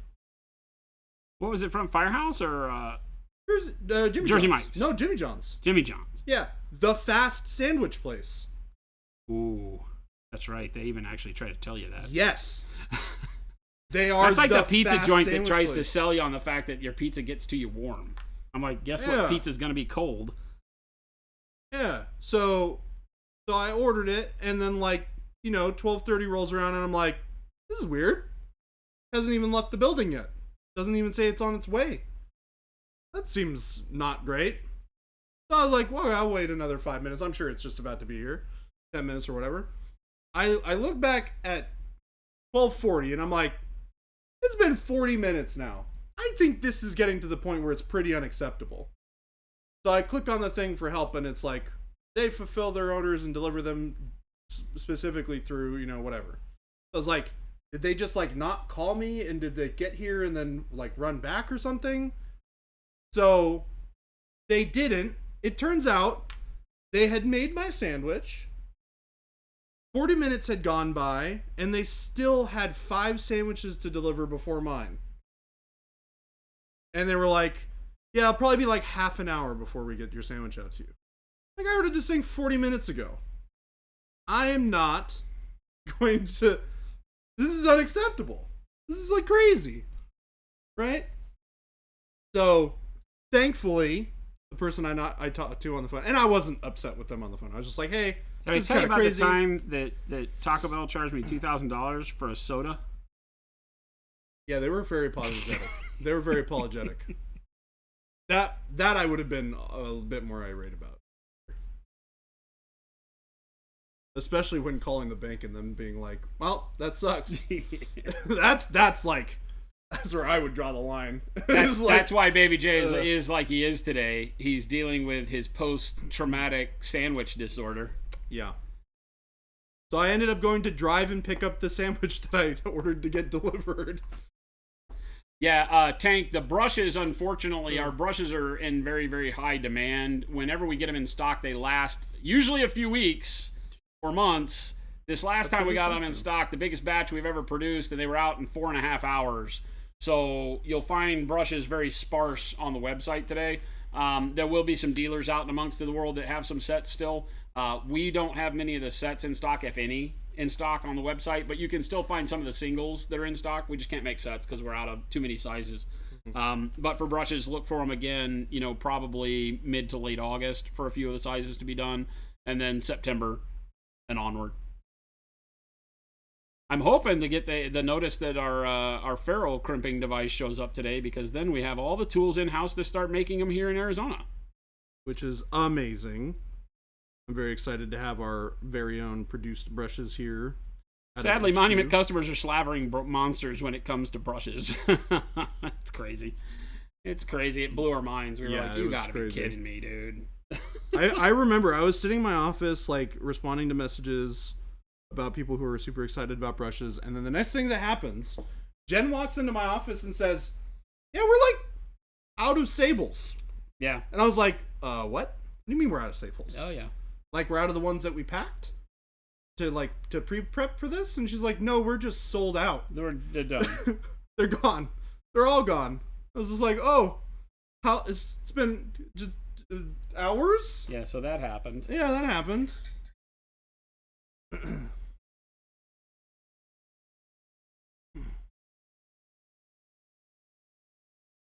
Pragmatic Shark will y'all have brushes at Gen Con? That No. is going to be a no. Most likely, no.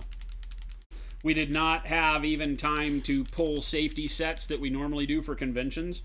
We did not have any time to do so. So I doubt that we'll have any brushes at Gen Con. We will have the new Signature Series paints, but no brushes. Unfortunately. We would love to, but fortunately cannot.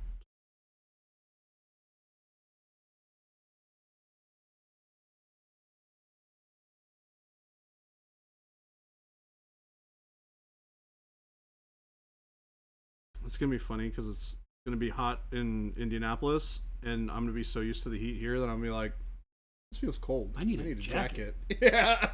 So I'm gonna bring a hoodie because I'm probably gonna be freaking cold.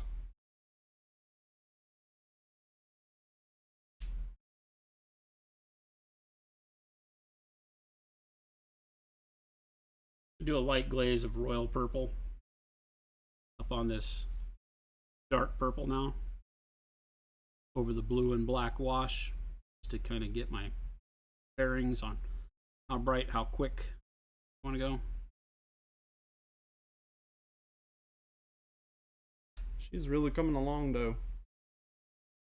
Very pleased with her. Great sculpt. Didn't have a ton of detail, but all the detail cries out for a lot of attention because there is so little. Kind of gotta focus in on everything. Yeah. Your avian. I wonder if the Indy will be humid. Yes, it will. It won't be as humid as like Texas, but it is fairly humid in Indianapolis. It will be relatively hot and humid. My guess would be, without looking at the temperatures for Indy right now, my guess is it's probably in the mid to high 80s. Maybe low 70 or mid 70s if it's like a cooler day. Oh, I think over there. I don't know. I think it's hotter than that. Right now? Remember, it's an El Nino. That's true. Buddies in New Hampshire were saying it was over 100. Oh, good. Let's find out.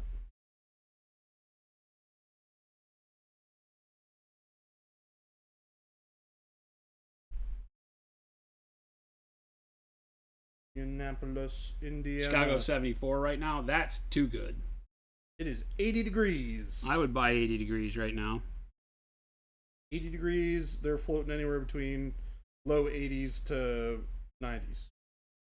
So 80 to 90. I would buy 80 to 90 degrees. Yeah. I would not move there. To Indy? Yeah. Oh, no. I would not move there for 80 to 90 degrees, but I would buy 80 to 90 degrees for Phoenix right now. Oh, heck yeah. Sounds delightful. We won't get there until what? December? Yeah, it drops off pretty steadily as soon as we get to winter.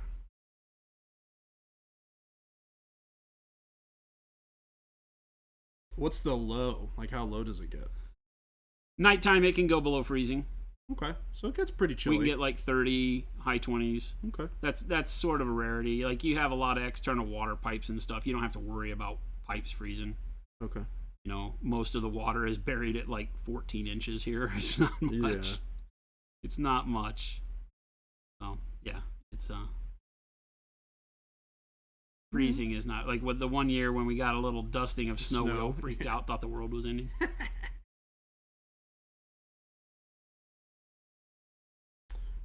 You guys gonna be at the store tomorrow? What do you mean? Omicron? Like hobby night? Like game night?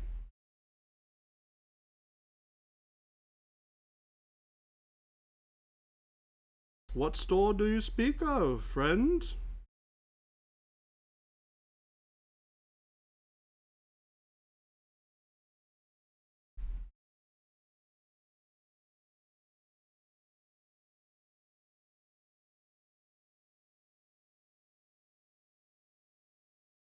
Flooding after a drought. If you've had a drought, it doesn't take much to flood, right? The ground is so dry that it saturates instantaneously. It sucks. Growing up in Texas, we had flash floods like that. Here, we have them really bad during monsoon season. Yeah, I never thought about the fact that because the ground is so dry that It can't take as much water. Yeah, that's interesting. I never thought about that. I'm so used to Washington, where everything is built so that the rain goes somewhere. But yeah, you have like gutter systems and stuff. We don't have that here. Yeah. It's all street runoff. That's why the streets crown so high here. Mm-hmm.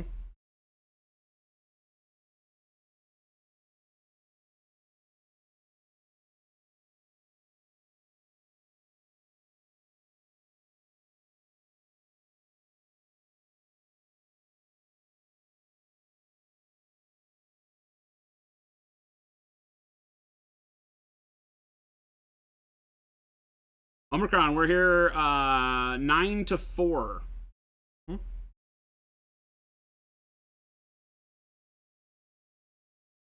And yeah, if you're asking for me and Baby J specifically, then we are here during those times tomorrow. Yes, we are. But just in general, there will be somebody here daily 9 to 4, except on holidays. We are not always available, depends on when you stop by, but we do try to give everybody the quick tour of the building if they want. They get to come in and see the studio here. If you ever drop by or are local to Phoenix, Arizona, look us up. It's always great if you give us a Phoenix, Arizona, Tank. heads up, but Phoenix, Arizona.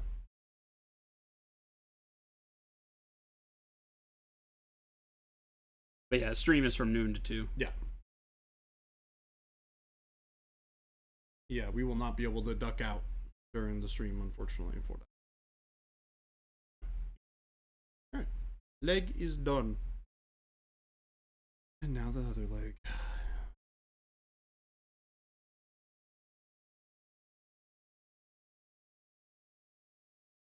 Where are you at, Tank? Part of the world.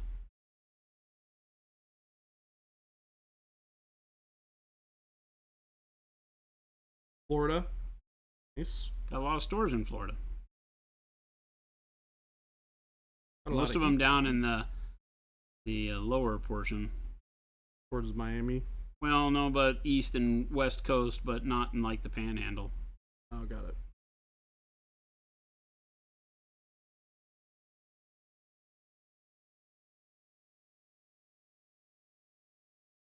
Two blocks north of Orlando. Nice.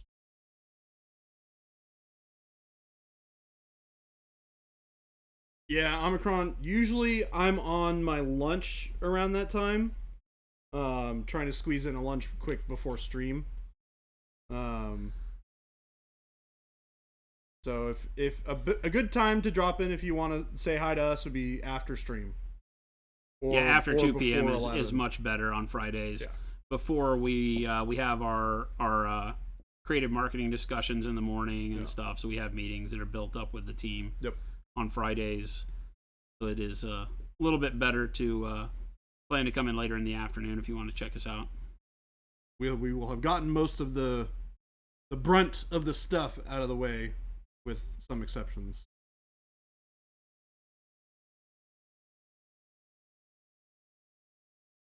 If you come in, you can demand to see me, but you have to complete one task on my to-do list for me. That's my trade. Which one? That's my trade. I don't know. I just kind of pick it at the time. Depends on how I feel. It could be anything from this is going to be awesome and fun, or holy hell it burns. But, it just depends on how I'm feeling. I'm going to come into your office tomorrow morning, say hello, and be like, I need to pay for this hello. What am I taking off your to-do list for today? Yeah, exactly. Everybody that comes and bothers me with a hello during my day has to take one thing from my to-do list for me. That's the price of admission.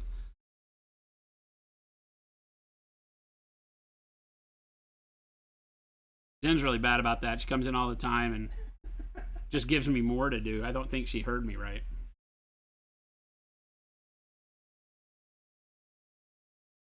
You bring me coffee. I don't drink coffee. You can give it to Baby J right before stream, though, and we'll see how that goes. Woo! Let's go! I would pay money for that. Coffee doesn't really, like, gas me up like that. Or, No. like, caffeine in general. Yeah, it doesn't. Especially when I haven't been drinking caffeine for a while, because my body just gets used to not having it in my system. See, that's when because I don't drink a lot of caffeine, Right. and that's why if I were to drink like a 5-hour energy or one of those energy drinks, I'd be seeing through walls. Yeah. I would say that will usually kick in if I'm like really tired and I drink an energy drink, then it will perk me up. But outside of that, not really. And I don't generally, like, there's a reason why I don't drink caffeine. So I try not to drink it. Baby J on coffee, that'd give us right. I'm 3-dimensional. It's weird, man. Like, I get more tired when I drink caffeine more often than I get Oh, sure you do, energized. because it robs you of your energy. It gives you a bunch real quick and then steals it all. Yeah. But the thing is, like, I don't ever feel that increase in energy. It just, like, I just feel the lessening of it. You just get the low? Yeah. Wow. It sucks. I drank coffee for a long time, and then I started having weird, like, headaches and stuff. And so I was like, I'm stopping caffeine, and we'll see if that's part of the problem. And it got tons better, so I just never went back. Yeah. I literally stopped having headaches altogether. Like, I just don't get headaches. It's funny because Jen gets, like, migraines, and the caffeine really helps her. Yeah. An extra shot in her coffee. If she ever asks me to get extra shots in her coffee, I'm like, she's got a migraine. Yep.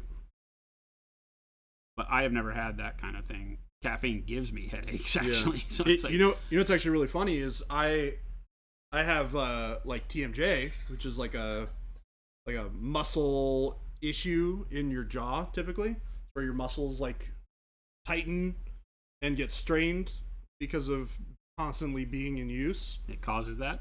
Yeah. Well, I'm not stress causes it, but I was going to say, I think that's a stress thing. it is a stress thing, but caffeine makes it worse. Oh, okay. So when I don't drink caffeine, I don't have TMJ problem. That makes sense. Which is very weird. But yeah, so getting rid of caffeine like largely did wonders for me. But it's argued that caffeine is a diuretic. There's a lot of people that claim that's not true, and a lot of people that go the other direction. And anything that causes your body an imbalance in its water content tends to cause issues. Thicken blood. Ooh, speaking of, I'm thirsty and should probably go grab my water bottle. I left it in the refrigerator because I filled it up from our old machine yesterday, which wasn't really cooling down our water, and left it here overnight. So Pain liquor. Now you want coffee, punks. don't Why you gotta worry. be mean? Why you gotta be mean? You can get water, or gosh darn it, I got water in the brain. What do we drink, Omicron? You know what my morning routine is? Ooh, yum. In the summer months, I have now discovered chocolate milk. I have chocolate milk in the morning, and in the winter months, I have hot chocolate. So that's my thing. That's also pretty much my thing. You do one, and then it's water throughout the day. Yeah, Water.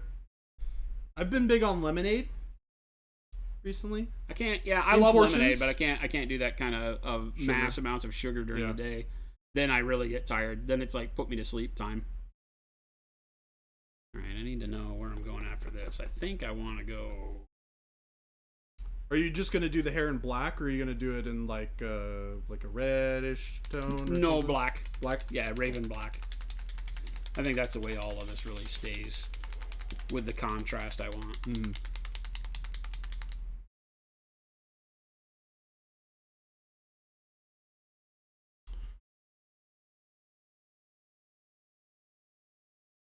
It's like my kids' drink schedule. Tank, I remember Jolt for sure. Yeah.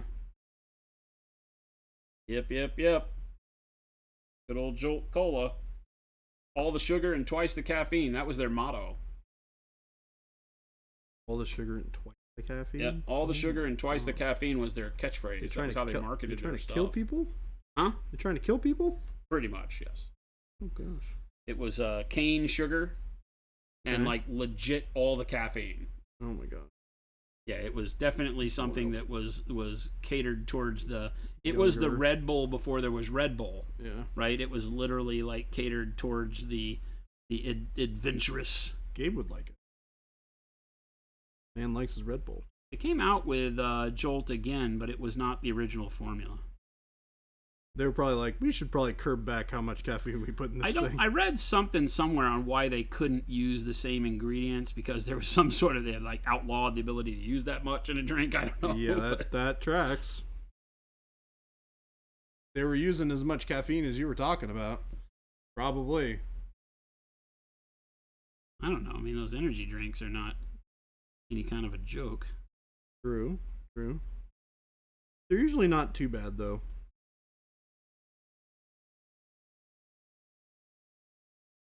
I don't know. I don't really know what the scaling is on. Or I don't know what its like comparison would be to coffee.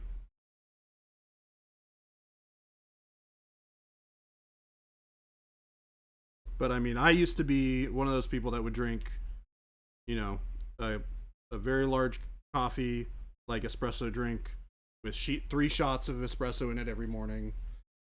So like, my body got very used to having lots of caffeine every day. So, Hunter Anthony, where do you get the models? Welcome. So the model that I'm painting is Morgana Le Fay, famous in King Arthurian legend. From Mindwork Games. We will have this model on our website here in the next week or so. We're still waiting on some data. I think I got most of what I need, so I plan to get that up on the website here very soon. So you can buy it here. If you're in the States, you can buy it here. If not, Mindwork Games is out of Italy, and they have a direct website. Mm-hmm. And that's so funny. Jen said the one on the left, and I was like, wait a second. And then I realized that I was on the right. You're like, I'm on the left. I'm on the left in the studio, which is why that freaked me out for a second. This model is Arnim Zola from Marvel Crisis Protocol. The fun gaming piece that I have lying around. Fun to paint on. Work on some non-metallic gold recipes. Kind of ironing that out, practicing that a little bit. This is kind of a fun sort of shape to work on some non-metallic metal on, because it really forces you to like put those highlights in some weird spots, which is kind of cool.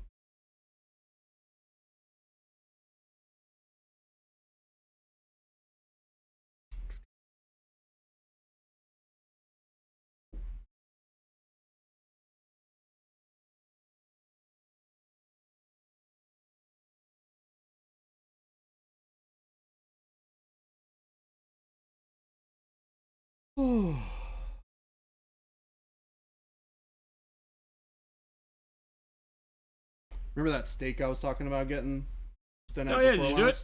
I couldn't do it yesterday because I went to Digimon. Oh, that's right. But I am going to do it tonight. Good. Yeah, I was really feeling it. So I'm going to go grab one. It's going to be delightful. Although I do need to buy a steak knife because I don't have one in my house right now. I'm going to say, do you have adult tools to eat a steak at your house, Baby J? I have steak knives are the only things that I have not currently purchased. I have a chef's knife, although I want to upgrade it at some point to something a little bit nicer.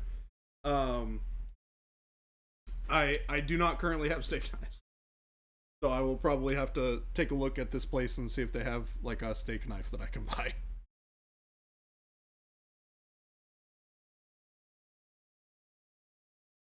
And then this weekend, I think I'm gonna figure out some stuff to cook for next week before I leave.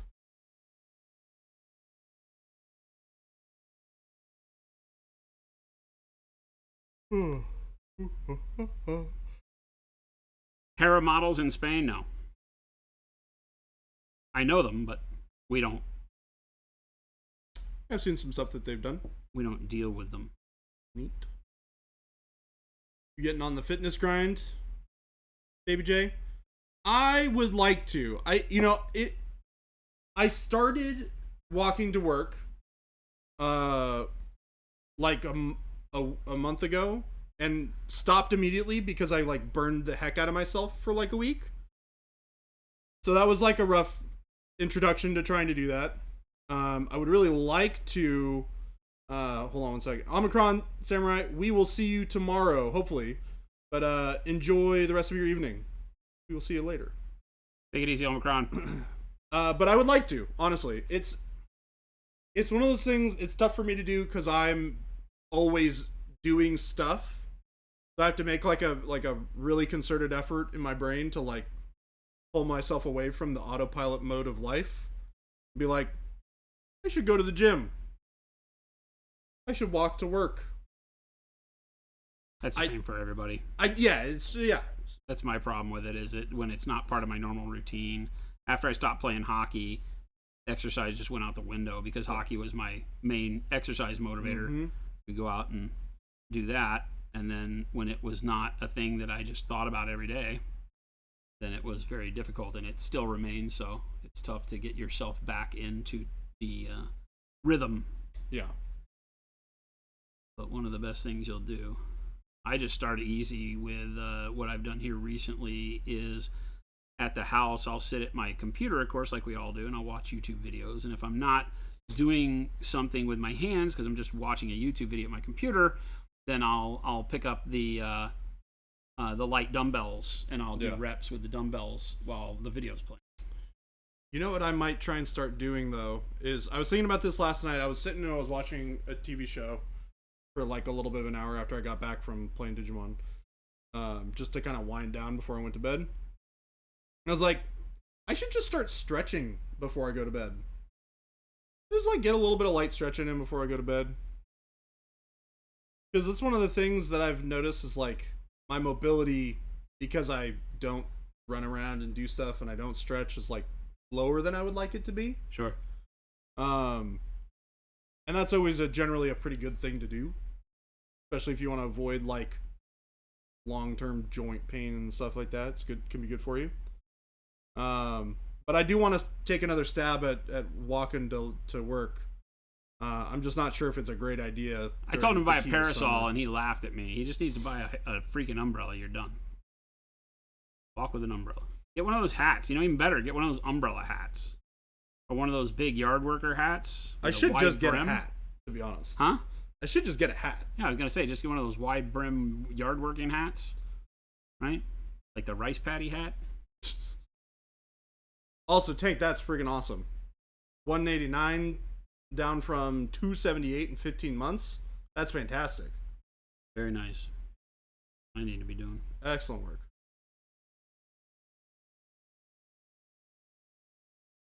Although I was talking to Ruben about maybe getting a gym membership place, so that might be fun. I like hanging out with Ruben. Ruben's a good guy. He's okay. He's okay. He's like the first employee you hired. He's like just okay. He's like Chat. He's okay. He was Chat. He was part of Chat. That's why I say he's okay. If I call Ruben more than okay, then the rest of Chat's gonna be like, wait a minute. I'm gonna tell him. that you said that. You don't have to tell him. He knows. The funny thing is, I'll tell him and he'll be like, yep, sounds right. That sounds about right. That's Ruben to a T. That is so true. What a guy. He's very amiable. He's like, what a guy. Yep.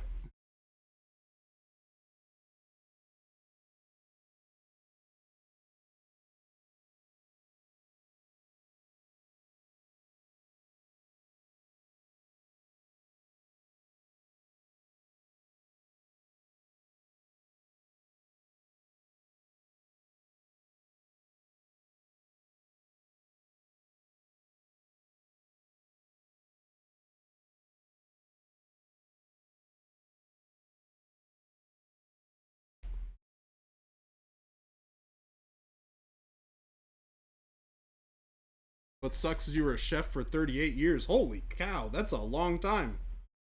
Most of the stuff that you make these days goes to neighbors.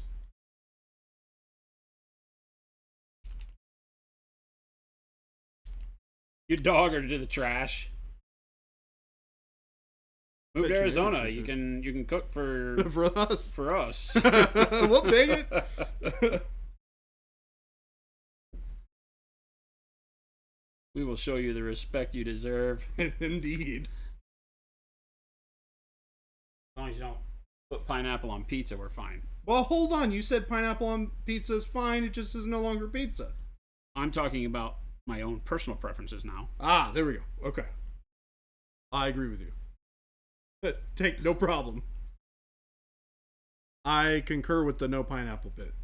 I would be very unhappy with pineapple on my pizza. Doesn't belong there. You're allowed to have opinions that say otherwise. They're wrong. And that's okay.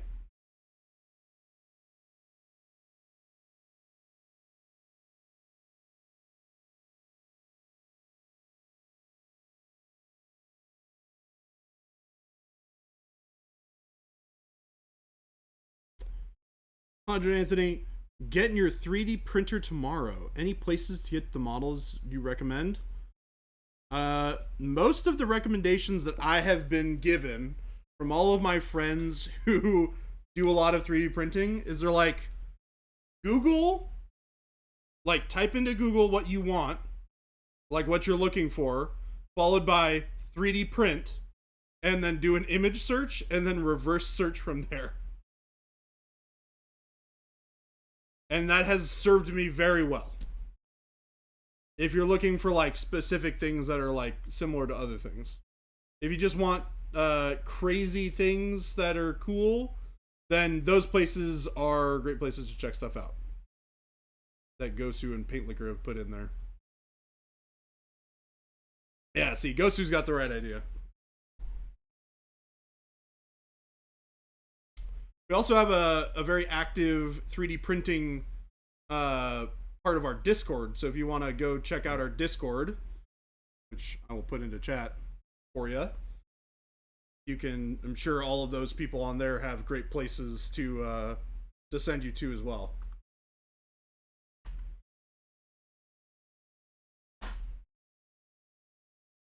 Just follow that link. Yeah, because a lot depends on what you're looking for, too. Yeah. Oh, yeah. Different stuff you'll find in different places. Some stuff you can find, but it's hard to find.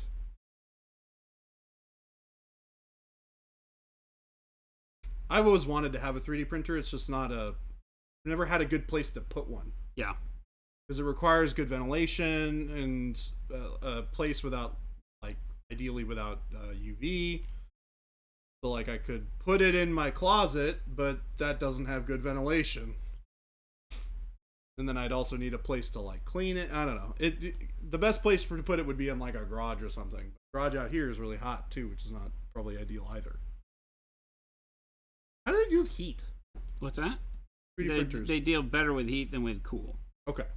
So, like, they need an ambient temperature of in the 70s before the resin starts to, I don't want to say curdle, but the resin starts to get to a point where it doesn't cure as quick as it needs to off of the UV flash of the machine. As in, if it gets colder, it becomes harder? Yeah. Got it. You know. So hotter is okay? Yep.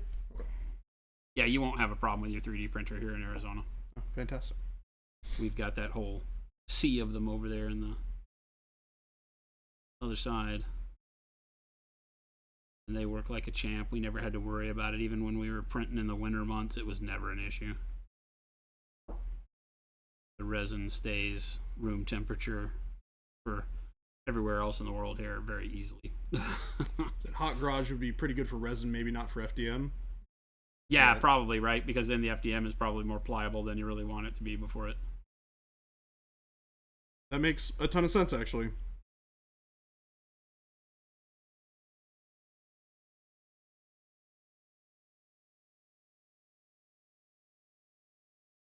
I definitely know we've got a bunch of people who print off stuff very, very frequently in our Discord challenges, because a lot of the stuff that you guys find is freaking awesome, and I'm like, where the heck is this from? It is like the age of the amazing sculpt with all these sculptors out there. It's almost too much. Yeah. Right?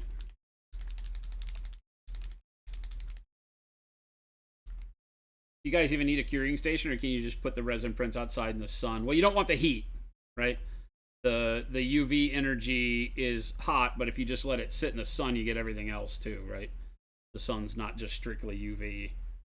So you're going to wind up melting whatever you put out in the sun, so no. you can flash cure stuff out there if you need to, like, you know,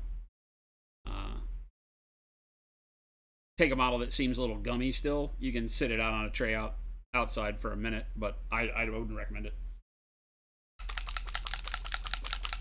The other part of it too is you might overcure it.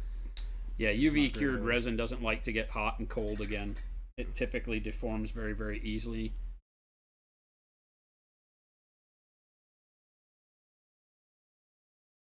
Red transparent.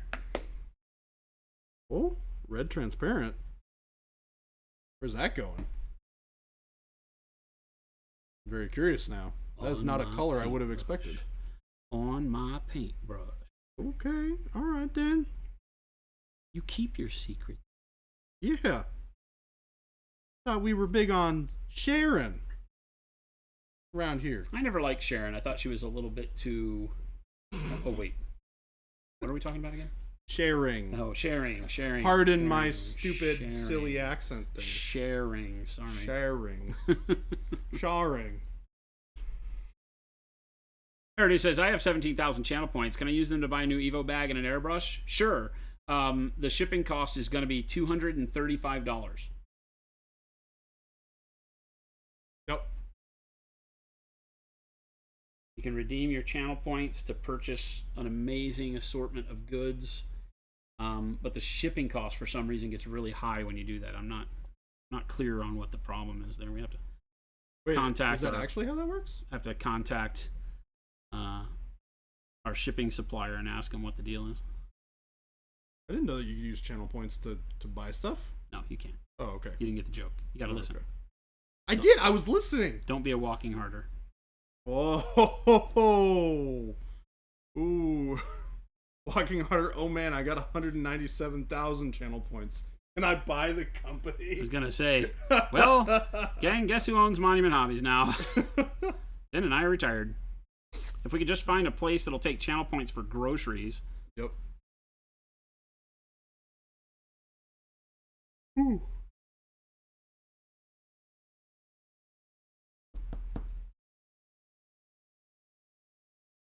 Slow your roll here. 900,000 here. Whoa, 900K? E. Schmidt. Holy balls. Holy potatoes.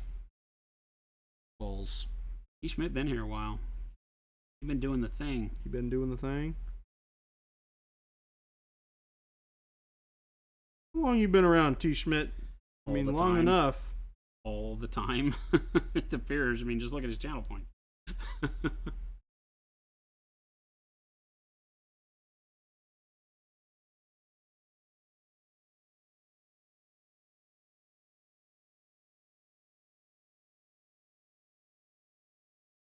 I'm here nearly every day.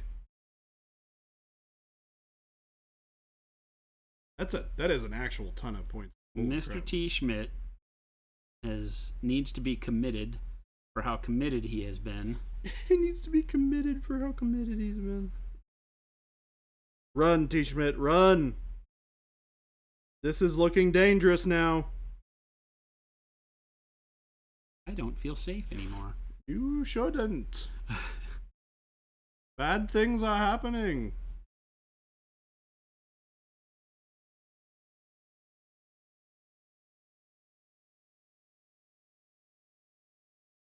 A little bit of red. You can see how the red transparent really pulls all that magenta out, but also darkens our recesses back up. Oh, that's fantastic. Right. So I use the faded plum as a way to get a very high contrast, well, not very high, but a more high contrast highlight on the top of my purples, knowing that I was going to pull all of that back down with the red transparent, rather than working my highlights up in pinks, because then I don't have anywhere to go on my shadows, right?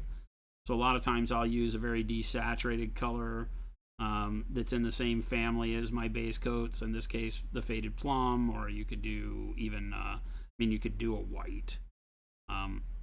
You want to try to stay away from something that gets too out of hand and fluorescent-y looking when you put the transparent filter over the top. This pulls everything back down into that kind of royal purple range. Creates dark royal purple out of dark purple. Good. Again, another way to just get a good color mix when you don't have the patience to mix the color on your own, perhaps, or just don't have the colors. Bingo. Now we have a neat blend through that royal purple that gives it that kind of very lustrous velour. Yeah, no, that's really pretty. I like how that turned out. Purpley kind of color, right? As opposed to the standard. And I haven't done the faded plum on the back yet. But you can see how we grab that little bit of red. And again, this is just red transparent, but when you thin our red transparent down, it really pulls the magenta out of it. Works fantastic with blues and purples.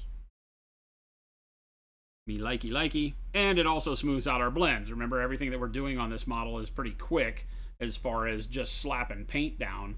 And anything I can do at the end to filter, right? Look at how smooth the blends on the cloth look. When you know, if you've been watching me this entire time I've been doing it, my brushwork is nowhere near that smooth.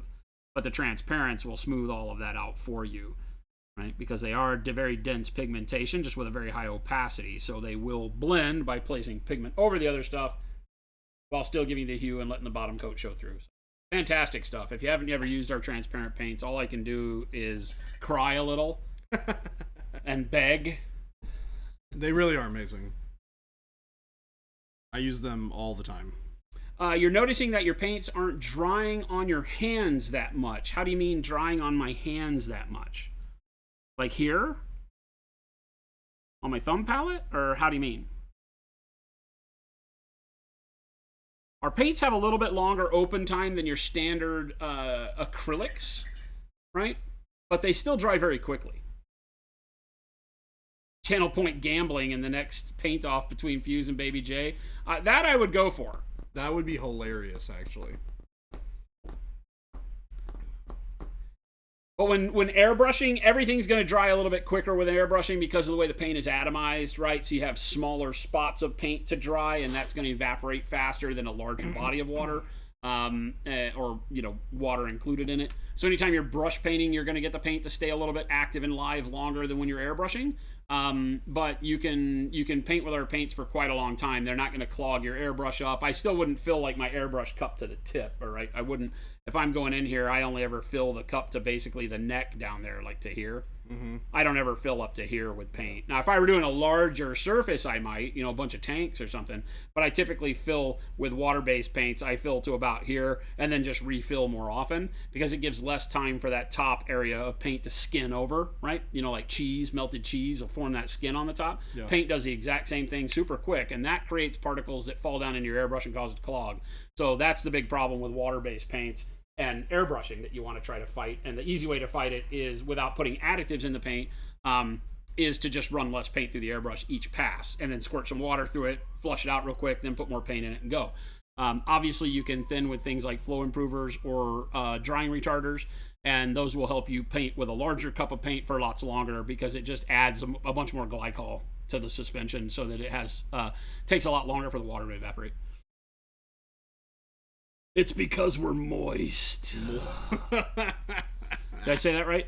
I feel like I said that right. You did. New high score. Yes, you did. Is that bad? How many channel points to name the next paint color? You can name paint colors whatever you want. Paint, on the other hand, pragmatic. Only paint colors can be named in chat by chat. It needs more S's.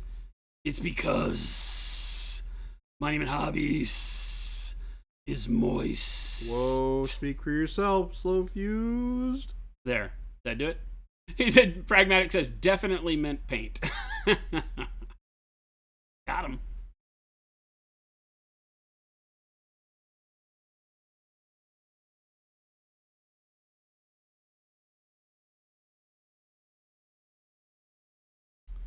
Stop shaming you. You thought he had a lot of paints, but instead I used this place for mocking old people. Only do it on Tuesdays and Thursdays. Rat bastage. I thought we liked each other. No more Therapy Thursday for you. Little did I know. Well, he's causing me to need more Therapy Thursday with this talk and this old shaming. You're not old. Don't listen to him. Pretty old. Nah, you're fine. I'm fine.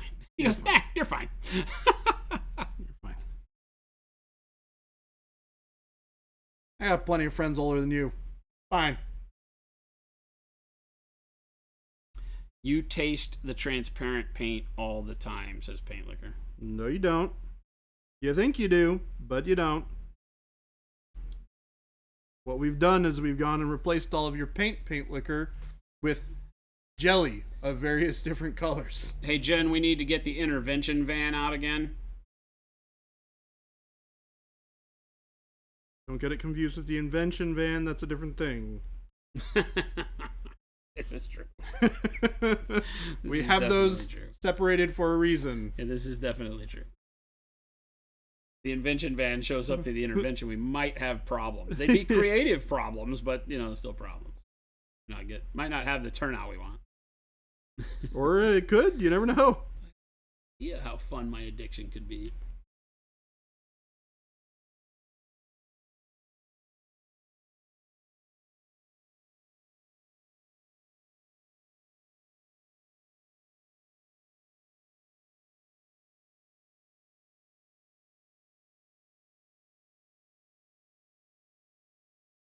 I guess I'll just consume it all at once now, Baby J, since it's jam. Hey, come on. Come on. He has never said that, ever. Yeah. Walking Harder gifted a tier 1 sub to Tank. Whoa, Walking Harder.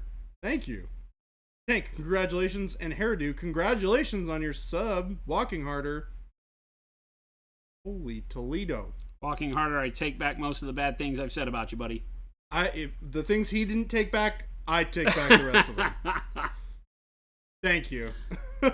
And congratulations, Hairdo and Tank. Welcome to Well, huzzah, huzzah. the club. I'll just throw back my legs and pollute my The britches gang, with the delight. club, the people, the group, the weirdos. Who Tell like ya, paint stuff. I'm not Well, sure huzzah, Richard deserved huzzah. that. I'll just throw back my legs and pollute Well, my remember, we britches can with just, delight. get mad at him later. Don't worry about it. Don't worry about it. Can't trust that guy. That hairdo guy shows up.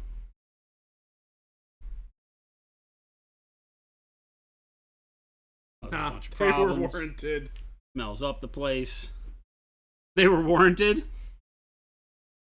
All right. Thank you for validating our feelings.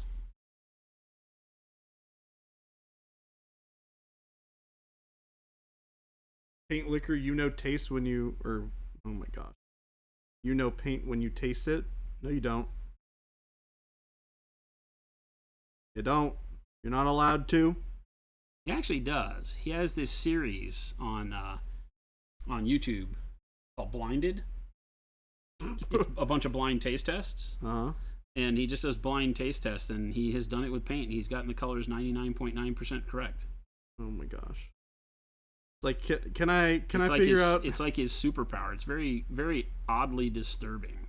Can I get the particular notes of plum, donkey butt within this donkey butt I don't think you're supposed to flavored- put all those words together in one sentence. It's Hey. kind of like against terms of service. Hey, hold on now.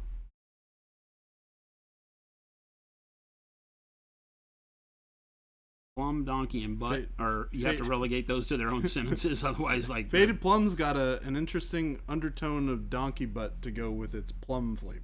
I love how I keep telling everybody in the conversations on Facebook about the "Don't Eat the Paint" ad. We literally flavor it with donkey butt. Yeah, I've been taking that one.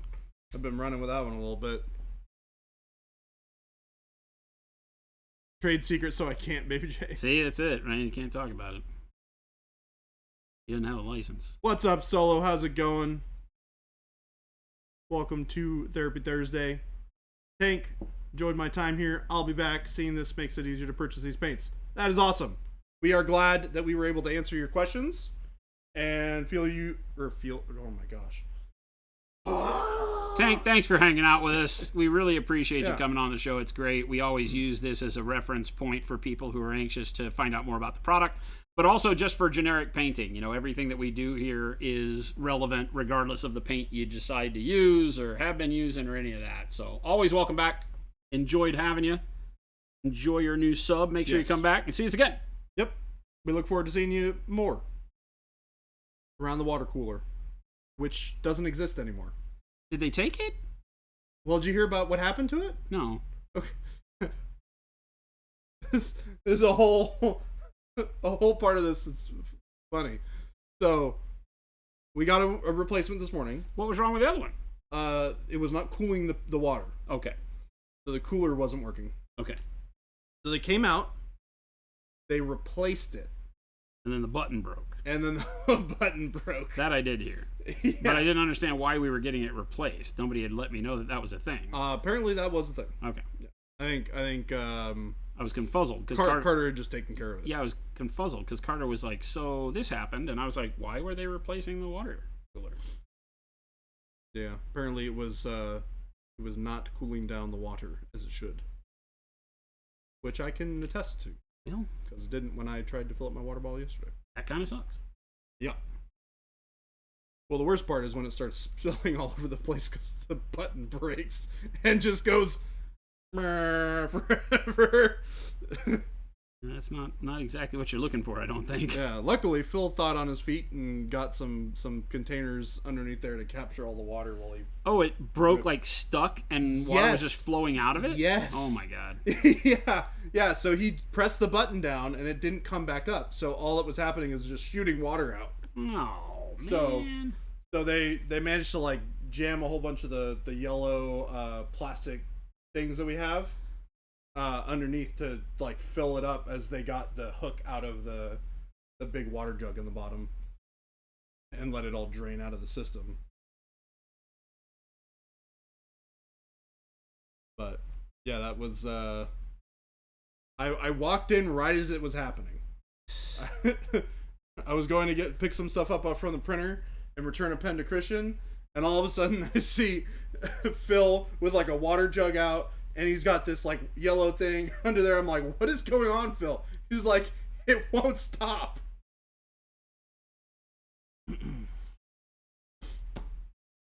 Paint Liquor, you gotta drive home. See y'all tomorrow. I will see you tomorrow, sir. Have a good paint liquor. Don't eat paint. And Tank, also, you're probably gone by now, but have a great night.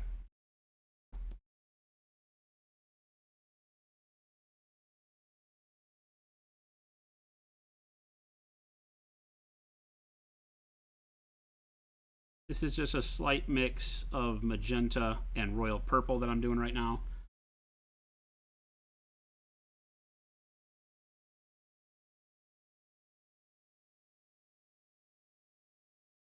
All of what I'm doing currently is very, very thin, as you can probably see, so that I can just kind of bounce it around where I need it, not have to worry so much about throwing too much contrast anywhere. So I'm using a number 2 brush, and all of my paint is just very thin. The first couple of strokes will give me much more vibrancy, but then after the first couple, right, like I'll lay down right here. It's actually a really thin layer, so that's not giving me much vibrancy at all. Glide down like that, we'll get a lot more opacity and vibrancy out of the color right out of the gate. But then after, 3-4 brush strokes, then the opacity starts to lower because we get into the body of the paintbrush where we're starting to unload all that water that I left in there. So it creates the blending and gives you the ability to kind of do very, very quick glazed layering. Again, you can see I only load the first section of the brush, very, very wet, get rid of most of the paint, and hit it. Build in that first coverage layer to blend it in with everything else that's on there. And immediately go back. Don't add any water to my brush. Catch that edge.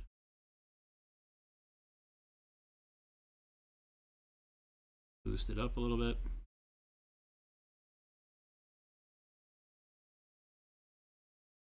Then just rinse and repeat. More water on the brush. Thinner version of the paint.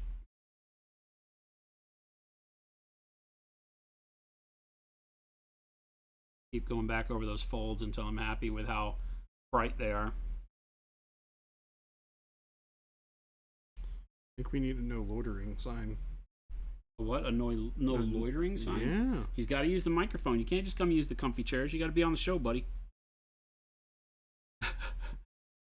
There ain't no free rides. Yakov, the Russian spy, is sitting over in the comfy chairs again. Look, chat. Look, chat. Your I want you to look at ritual. something. I want you to look at something. That's Jacob. Jacob's just sitting there, right? He's not even attempting to pull the microphone in and talk to you guys. So I want you to be offended, chat. All that hard work you put in, showing up, hanging out, Jacob comes in and just snuffs it. He just snuffs it. He's just like, screw those guys. I've had a long, hard day of work. I'm going to go sit in the comfy chairs, and I don't even care. You didn't even wrap pallets today, I don't think. Yeah, it couldn't have been that bad. Wrapping pallets ain't bad. It is hot on that side of the warehouse. That is true. Yeah. You were a little sweaty yesterday.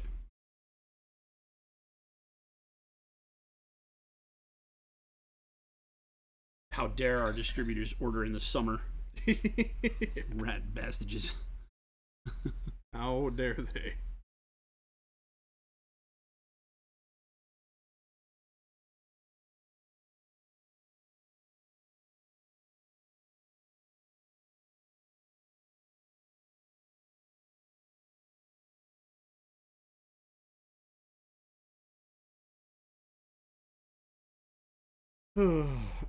Wad Tomato, I am so offended. Use his tail hairs to make more brushes. What? Use his tail hairs to make more brushes. Does Jacob have a tail? Is he a Siberian spy? Ooh. He's texting his report to Russia? Make him paint. Jacob would love to paint on stream. Painting models is his favorite thing. He laughed. He sniggered. He made a laugh. That wasn't even a laugh. That didn't even rate as a laugh. He just kind of snortled. He's like, yep, totally. You know what's funny though, is I do keep on seeing all these amazing things that people are posting with some of these Tyranid models from Leviathan. Uh-huh. And every time I see something that's like kind of like the scheme that Jacob wants to do, I'm like, ooh, I should take a photo of this so I can send it to Jacob so he can paint them this way. Because they're cool. It's an engine. Yeah. I see you. Eyes in the back of my head. I bought them on Amazon during Prime Day. Hi, Jen. Hi. How's it going? Today, It is 4:08. going home. Enjoy the dog. Yeah, he's loitering. I was saying we need to get a no loitering sign in here. No loitering. Yeah. I'm painting purple. I am Okay. painting legs. Oh, I wanted to look at something. On mine? Yeah. Which thing? So is this over that? Yeah, the so clear it's- plastic. I there's- knew she was intrigued by the face. Yeah, so the two halves of the body come together like this when you build the model. Uh-huh. And the top half of it is completely clear. So there's a little faceplate thing that you can paint that goes on the inside. And then you put the clear on top of So it. you did that, and then you put that on. Right. Okay. I couldn't tell. It's kind of weird. When I was looking at it on the screen, I couldn't see the clear part. I was like, I think that's like. It's like weird underneath, shininess. There's something underneath it. I might paint That's over really it, but maybe not. We'll see. It is kind of cool. I think when you look at it in person, it's cooler than it looks when you look at it It's on super cool in stream. person. Yeah. I mean, it looks cool on there, but it's definitely. Because it's hard to get that sense of depth Yeah. on stream. Yeah. Yeah. But I got it though, and that's what made me want to look at it. Yeah, you can kind I of could see it tell. here, Yeah. which is kind of neat. Yeah, that's neat. His face is inside his Yeah. chest. Oh, and now I can see the. Now that I know it's there. Oh yeah, see yeah. it. Mm-hmm. Is neat. It's very neat. It's an interesting design choice that I would not have expected them to do, but they did anyways. He's a character that's hard to figure out how you would do it. He's just a weird character design. Hi. It's like, I am robot dude. wearing yellow and purple with a face inside of a TV. Yeah, that's the thing, right? Bye, everybody. Bye, Jen. Have a good night. See you, babe. See you tomorrow.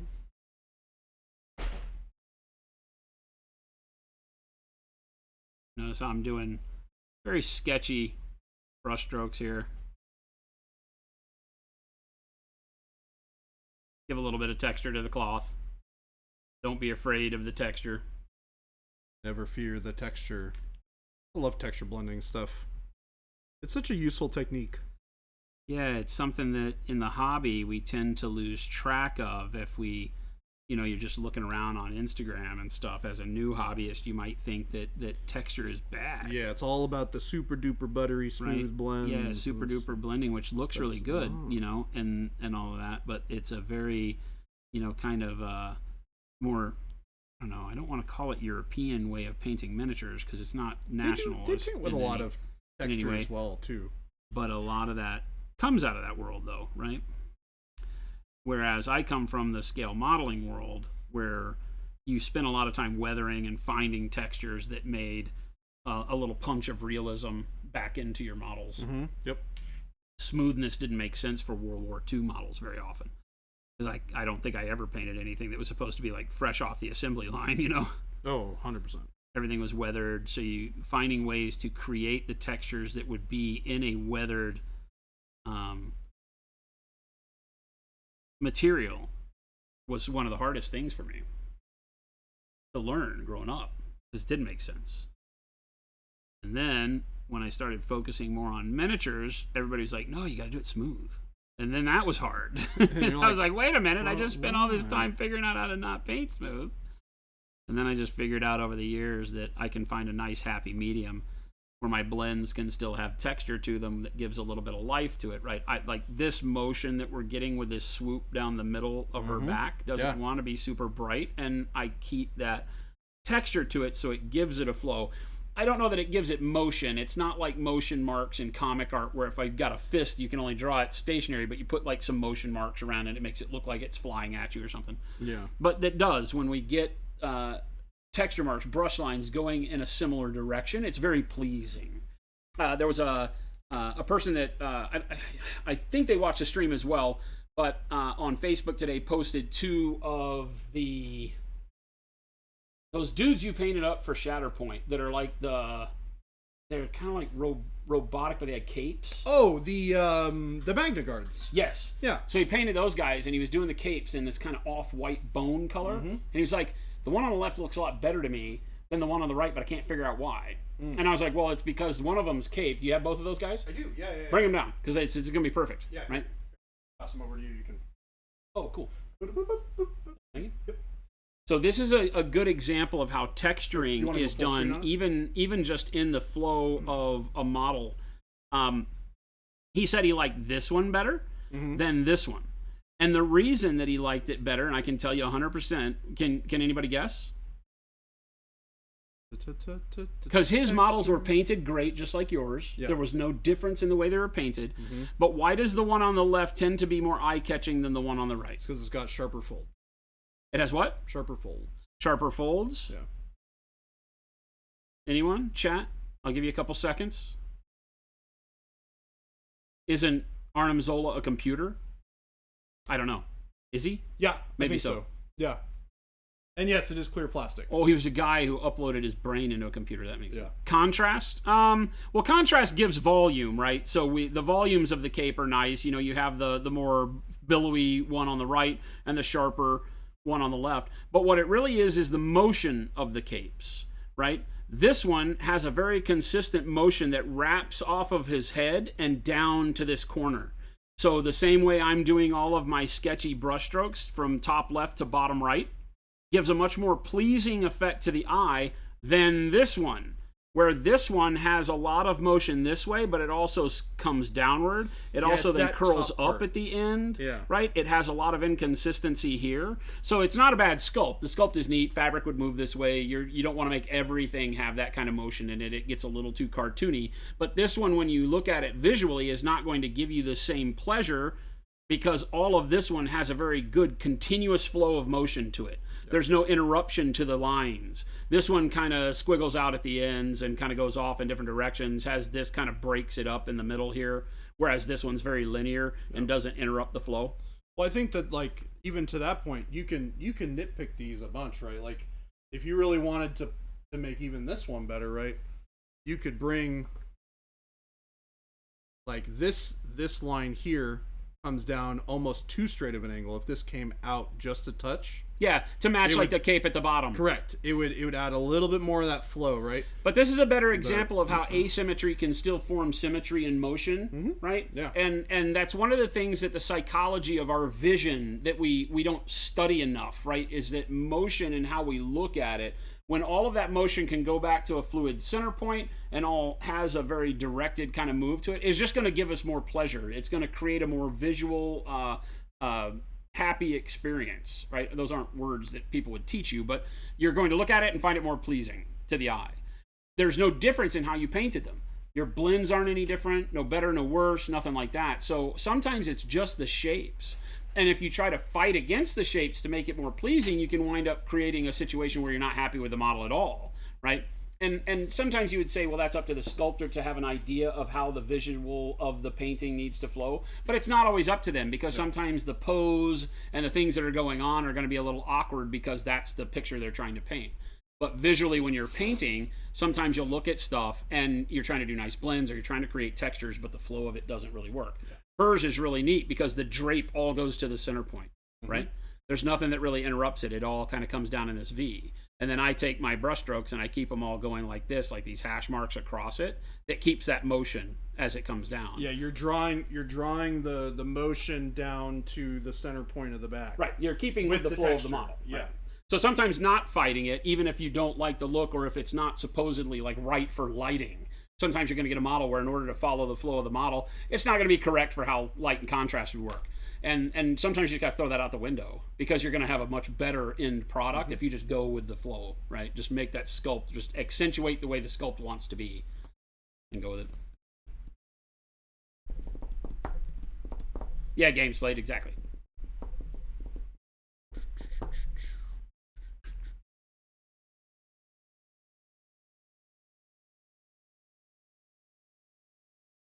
Well, Tom says, time for games later, nerds. See you, man. Wad. Have a good one. Wad Tomato N. Enjoy your nerd games. Goodbye, friend. Goodbye. He's Russian. Clearly, he's 3 Kalinsky sables in a people suit. That's funny. That's actually hilarious. They're actually not sables anymore. They're just weasels.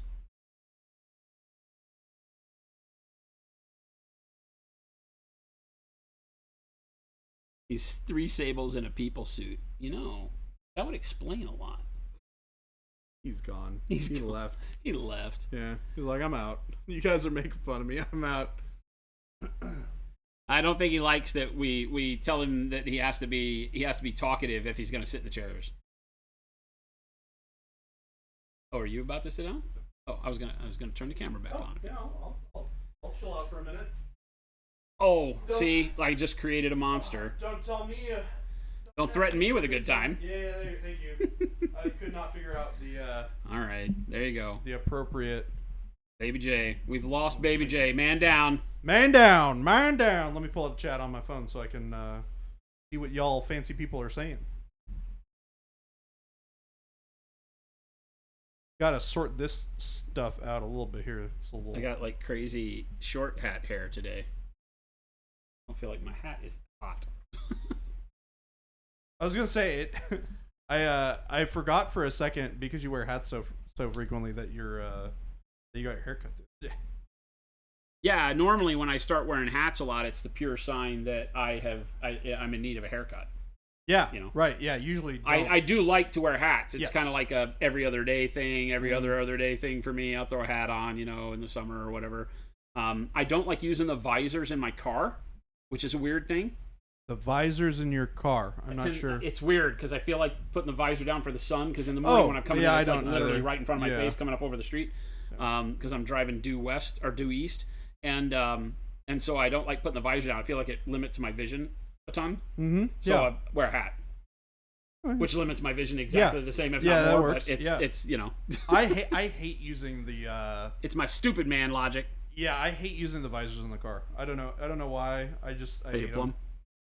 Never really been a fan. Doo-doo-doo. Motion of the cape carries it up into the weapon arm. It does. Walking Harder, thank you for the sub. Yes, thank you, Walking Harder. And congratulations, Hairdo. Hairdo. Do do do do do do do do. So you're going back with the magenta now? No, this is faded plum. Faded plum. Yeah, Got it. faded plum is my highlight. Yeah, I was trying to open up the stream a little bit to see what exactly you were. Yeah, go with a little bit more of a desaturated highlight. Fancy desaturated highlight. That looks really nice. Gives me that little burst of shine. Faded plum really does take the magenta so well. Or the you didn't use dark magenta, you used transparent red. Although you could probably use either and it would look. Oh, transparent red in here, yeah. Yeah. Yeah, I didn't want to darken it up too much. I just wanted to grab the highlights. Yeah. If I'd have used the dark magenta, would have worked really well here. Mm-hmm. But I think it would have darkened it up more than I wanted to. Yeah, yeah. Because you're definitely going for that like velour, like not like satin almost sort of. Yeah, type. velveteen. You know, whatever these exactly. textures are. Mm-hmm. Rich Corinthian leather. What is Corinthian? It's Naugahyde. Oh, okay. I'm like, I've heard this before more than once or twice. Like the idea. I think the big thing, it was like the bindings for those encyclopedias or whatever. Rich Corinthian leather. Oh, okay. Basically just like fancy hide. It's Naugahyde. It's fake. Fake? Yeah, it's fake. Vinyl. The Yeah, I love it. Yeah, Naga definitely don't exist. That's not a real thing. I don't think. no, definitely not. Unlikely to exist. Notice how I got to keep my texture and my brush strokes going the same direction so that I can pick out that same feel that we created with our midtones. Yep. Yeah, I'm seeing that here. Pulling it down towards the center.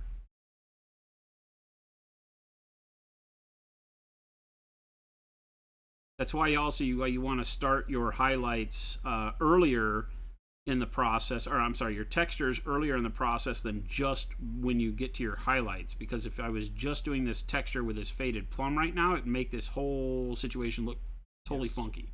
Yeah, layering texture over texture softens the feel of the transition to your eye because of the changes the texture itself softens the more you have layered on top You of it. got it. And you want to try to do each brighter color with thinner and thinner lines as well. It helps keep everything overlapping nicely so that you don't overdo it and lose the color behind it. Mm-hmm. And having a nice, good, like thin brush really helps doing this stuff because it allows you to get those really, really precise thin lines. And I'm just using our number 2 synthetic. It's got a nice sharp point to it. Yep. That's all you really need. Now, are you gonna come in from your perspective? This will be the right side, from where you were putting the texture highlights over the larger area in the middle, or are you gonna kind of leave that side a little bit more in shadow? Like in here, or all of this? Um. I'm going to do everything symmetrical here. Okay, got it. My So light you is are kind gonna of go a from this top-down light that I've envisioned on this Mhm. model, so I'm not really doing anything. I think I have it slightly to her left side, so our right as we're looking at it right now. So I might brighten this up a little bit more, but I'm just kind of playing with it being equal as we sit. I'm letting the sculpt do the talking and not really trying to throw any kind of exaggerated lighting or anything on it.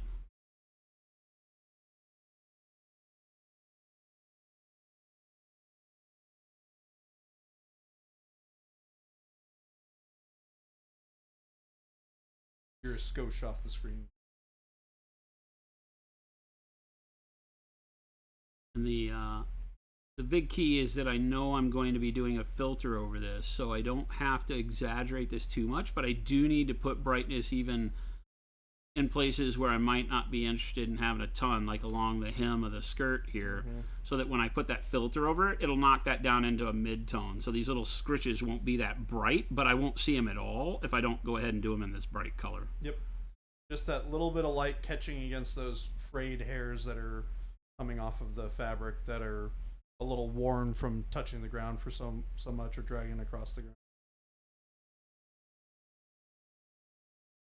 Not tattered per se, but it is. It has exactly. a little bit of just a touch of fraying to it, like a shirt that's well worn that's got a little bit of roughness around the edges because it's been handled so much. Like that good pair of jeans you got where the Yeah. hem of the leg is Correct. still together. The stitches haven't fallen out, but you can tell it would only take a stiff wind and you'd lose a little bit of the stitching in it. Yeah, it's even because you'll notice this a lot on denim, right? Is as you get that wear along the hems and other places like the knee stuff, it'll start to wear and turn a little bit white. It'll get a little bit brighter. Oh yeah. Yeah, even if it's just rubbing the dye out of the thread.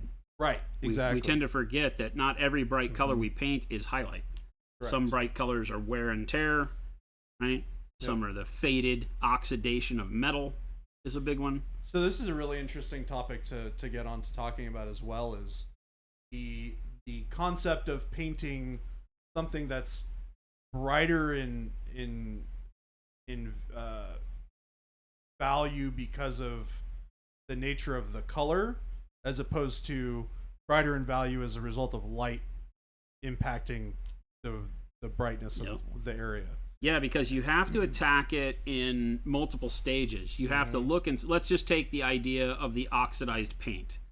So let's say you're painting a red car, but you want it to be weathered, right? So you would need to paint the red car in a way that allowed the oxidation of the paint, which causes it to lighten and desaturate, right? Because anytime UV breaks through that clear coat layer of the paint, and then we wind up with a very dull red.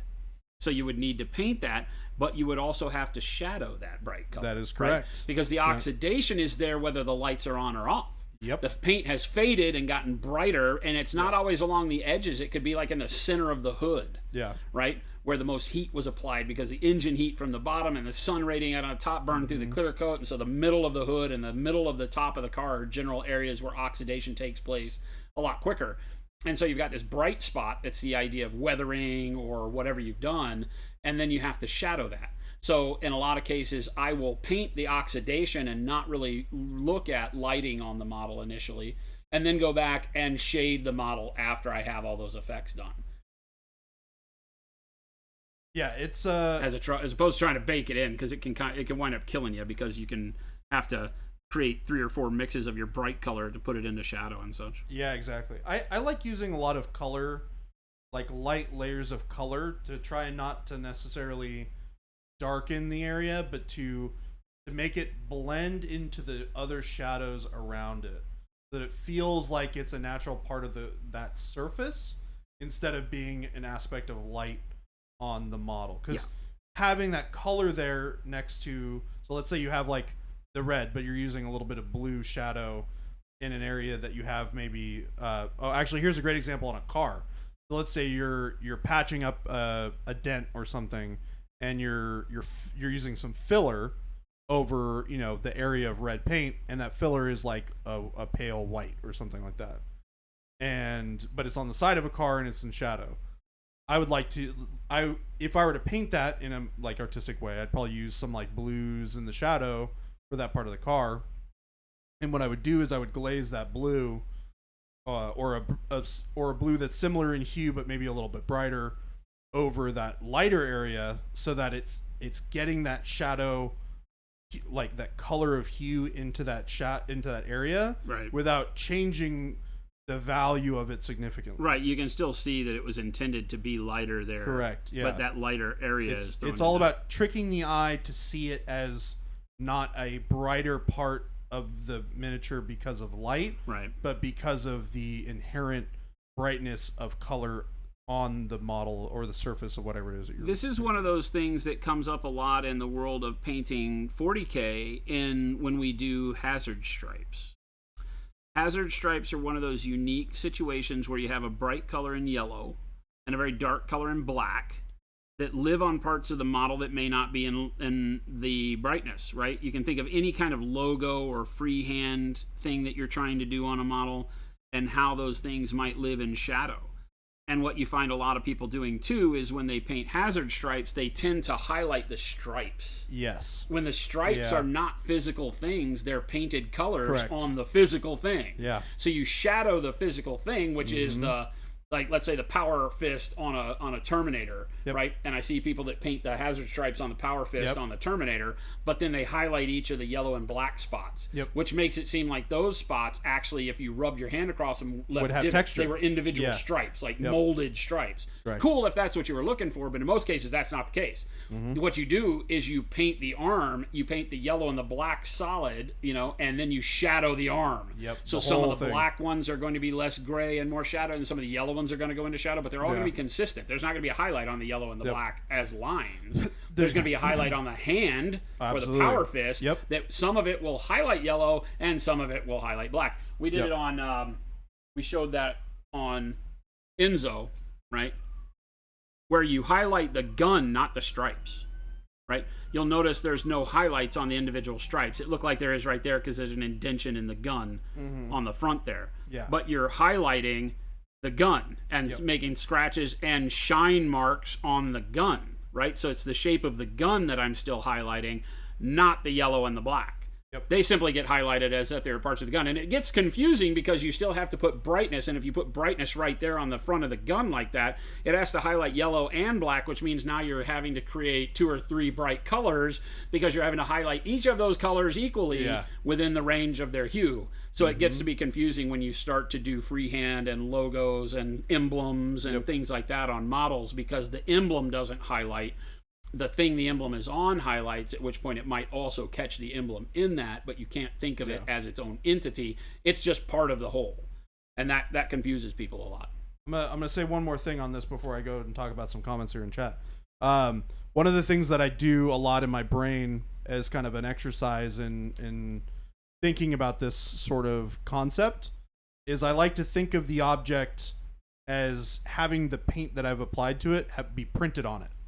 And I'm just looking at an object in 3-dimensional space, and then I think about how that object is being lit, and I just paint over the shadowed areas where it's been the paint has been printed on, and it helps me kind of think of it as more of an object that has volume and shape to it, instead of me highlighting just the freehand or what have you, right? Yeah.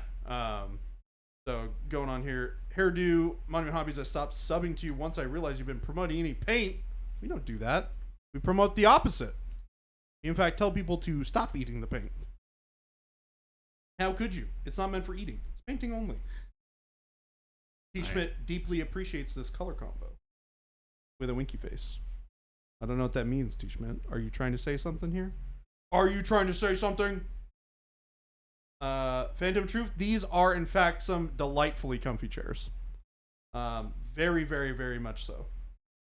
We got a Saber TS7 in chat. Hey gang in chat. How's everyone? Also Slow Fuse, thank you.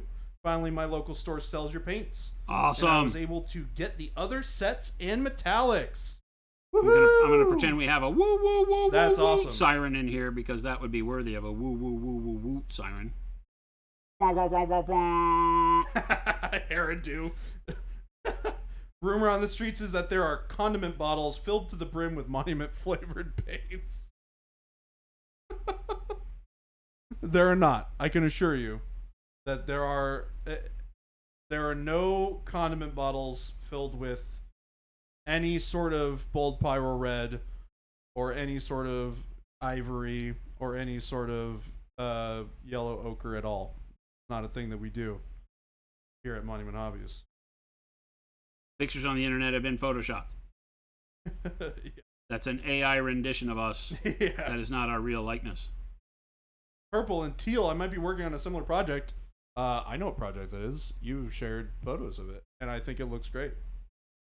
And also, I want to see more updated photos of it, Mr. T. Schmidt. Phantom of Truth, you are not a Marine, and those are not crayons. Stop eating them.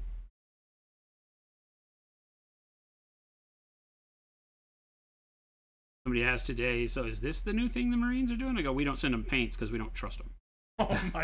Oh my gosh. All right, Hairdo. In fact, during our sandwich, Pop-Tart, hot dog, pizza discussion, I in fact used yellow ochre on my cold hot dog and pineapple pizza burrito. Cold hot dog and pineapple pizza burrito? Yeah. You are a heretic. Yeah. You're more of a heretic than I am. And I'm pretty heretical. Yeah. Let's be honest. He's not lying. I am not so much for the Emperor these days. Baby J not lying. Craig, sounds like you're making hot sauces. We are making sauces and they are hot. But they are not the sauces you're looking for. They're paint sauces. And you don't eat them. You just put them on your models. Because they're pretty. And they're hot because we live in Arizona. And it's 115 degrees outside. Down in my car, it was like 126. Fight. Gross. Oh my god. Hairdo then washed it down with a Natty Light flavored Mountain Dew. Gross. All right. You've stepped over the line this time, buddy. You are just adding to your heretical nature. Too far. You've gone too far. Pat, you are nothing if not entertaining.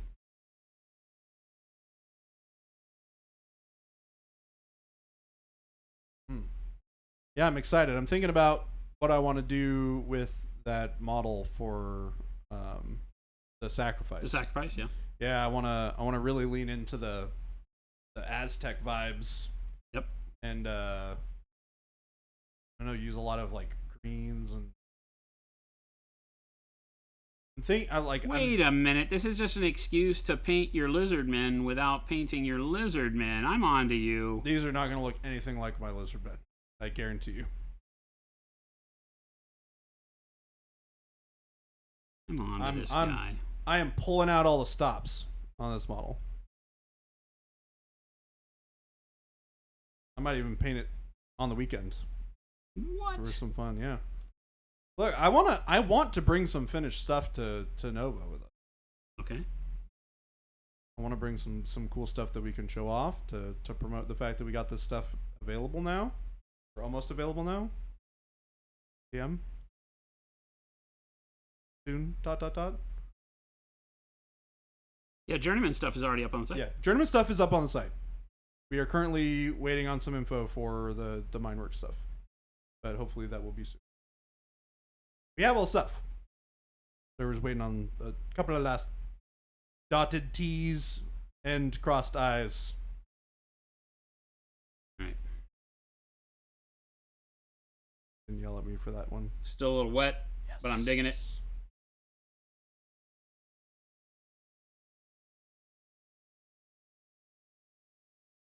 On a serious note, do y'all need help in person at LVO? The ways away. Generally not. We typically bring a crew big enough that we don't have to lean on people at the show. We appreciate it all the time that people are always offering, though. That's awesome. But we would rather just hang out and have fun with you and not force you to work. Try to put together an idea of a con I can go to this year. I mean, it's a great con to go to. It's a lot of fun. Lots of gaming. It's very heavily a gaming con. Yeah, I have found, which yeah, is LVO interesting. is less of a just general hobby con. Yeah, and it is a tournament still. That's Yeah. how it started.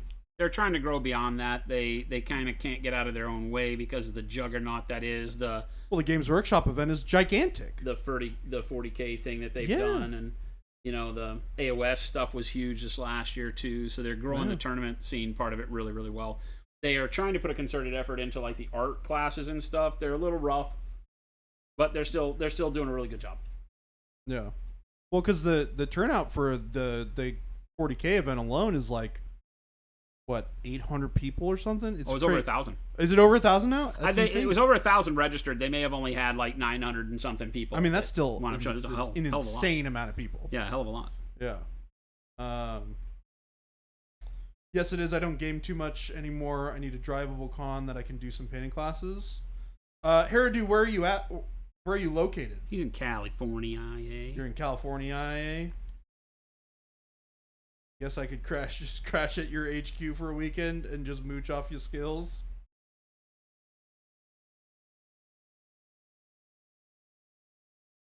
I don't know where you got this idea from. Mm-hmm. I don't know either. I don't know who you've been talking to.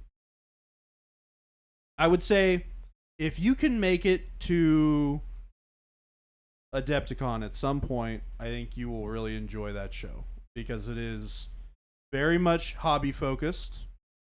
It's a blast. It's got great vendor hall. We're there. We got a huge, awesome booth. So come check us out. Mm-hmm. Just a little bit of plug-in for us. Look at that. Yeah, I think that was a great show for me as far as that sort of stuff. And they have a lot of classes too. Nova's a great one for that, but that's like literally FuseCon 2024. Literally the opposite side of the country. You people stop. There is no such thing as FuseCon. Yeah, I'm not super familiar with ReaperCon. I've never been. FuseCon 2024. Buy pizza. That's where you got the idea for coming down. Yeah, at times it's tough to travel like that. Yeah, I get that. But LVO is I mean, a drivable one depending on where you live in California. I mean, California is kind of a gigantic place, so it depends. Also depends on what you consider to be drivable. I know some people who consider 15 hours to be drivable, and I think they're insane. But you know what? I think they're insane. I do think they're insane. I drove. How long was my drive up here from Washington? Quite a ways. 20? Something like that. 20 something? It was like 2 solid 12-hour days of driving, so I think it was like 20, 24 or something like that. It sucked. It's a long drive. It's all drivable. Just drove to Oregon a month ago. Nothing. This is the conversation we need Tim here for. Yeah, where's Tim? Where's Tim at? Tim would be like, I've driven all over the world. I think he's getting his AC fixed, right? That's probably true, yeah. Tim is a well-traveled individual.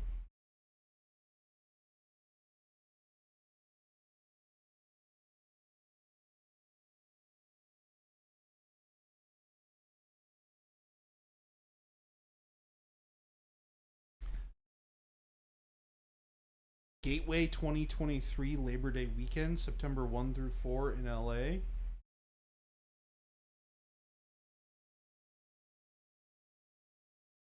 I heard somebody say something about Fuse Fest. Yes, Mo, somebody mentioned it. It was not us. Although that would be pretty fun. Hey, you shush. Don't fuel the fire there, buddy. One rule about Fuse Fest.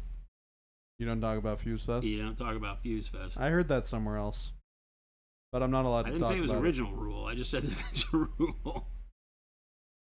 I ain't trying to say it's our rule. Oh, man. Can you imagine a day where we end up running a convention for just monument stuff? That'd be insane.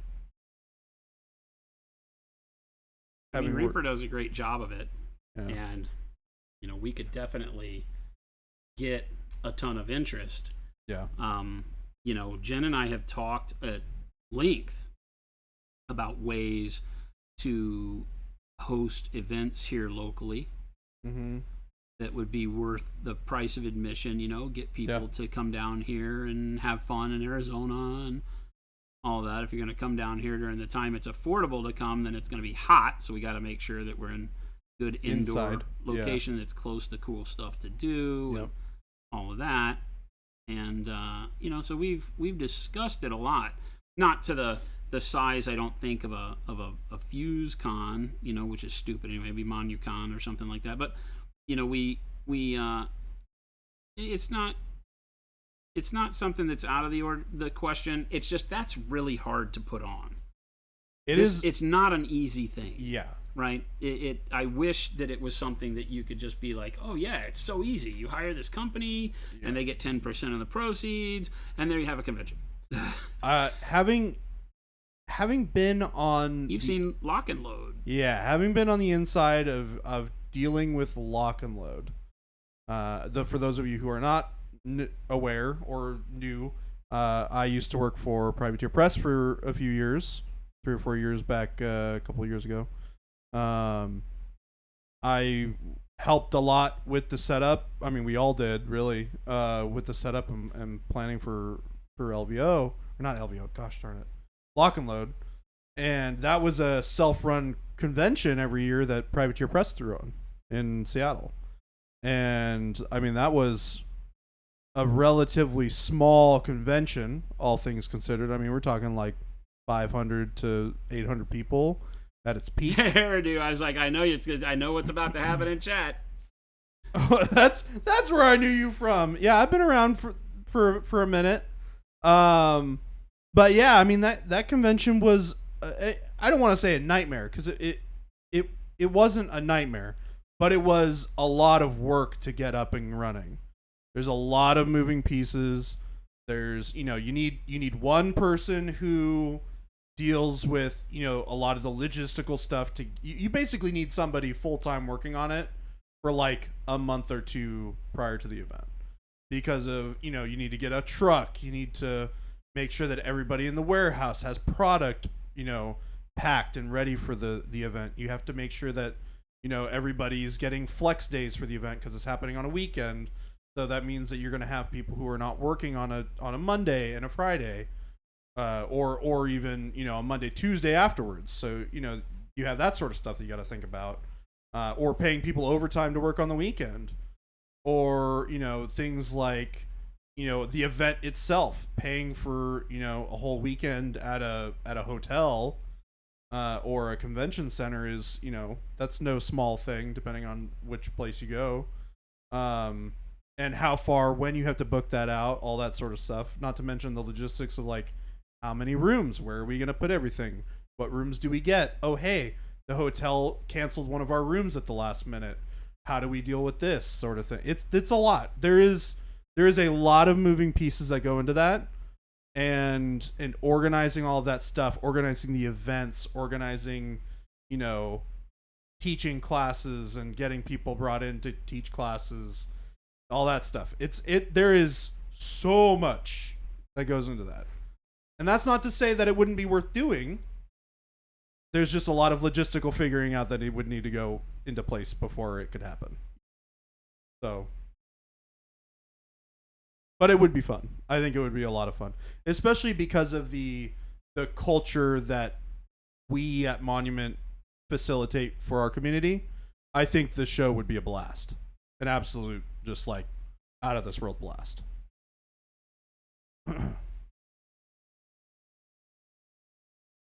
You feel like that's any convention, though? Yeah, T. Schmidt, that's right. That is every convention. All conventions are like this. And the bigger they are, the more logistical nightmare they become. I think Hairdo Richard, his brother, did, before it was Warfare Weekend, it was War Machine Weekend. He was involved in that. Oh, yeah. Yep. Yeah. You were partners with Carl when it was War Machine Weekend? Heck yeah, man. It's, yeah, and that's also a relatively small con as well. It's like pretty similar in size to Lock and Load nowadays. And that's also in a hotel, I think, now. Yeah, it is. St. Louis. So, and that's a crazy amount of stuff, and especially when you have vendors, right? Because then you're like dealing with other vendors trying to come in, and I don't know if we would end up doing that, but I don't want to speculate on that sort of stuff. But it's a lot.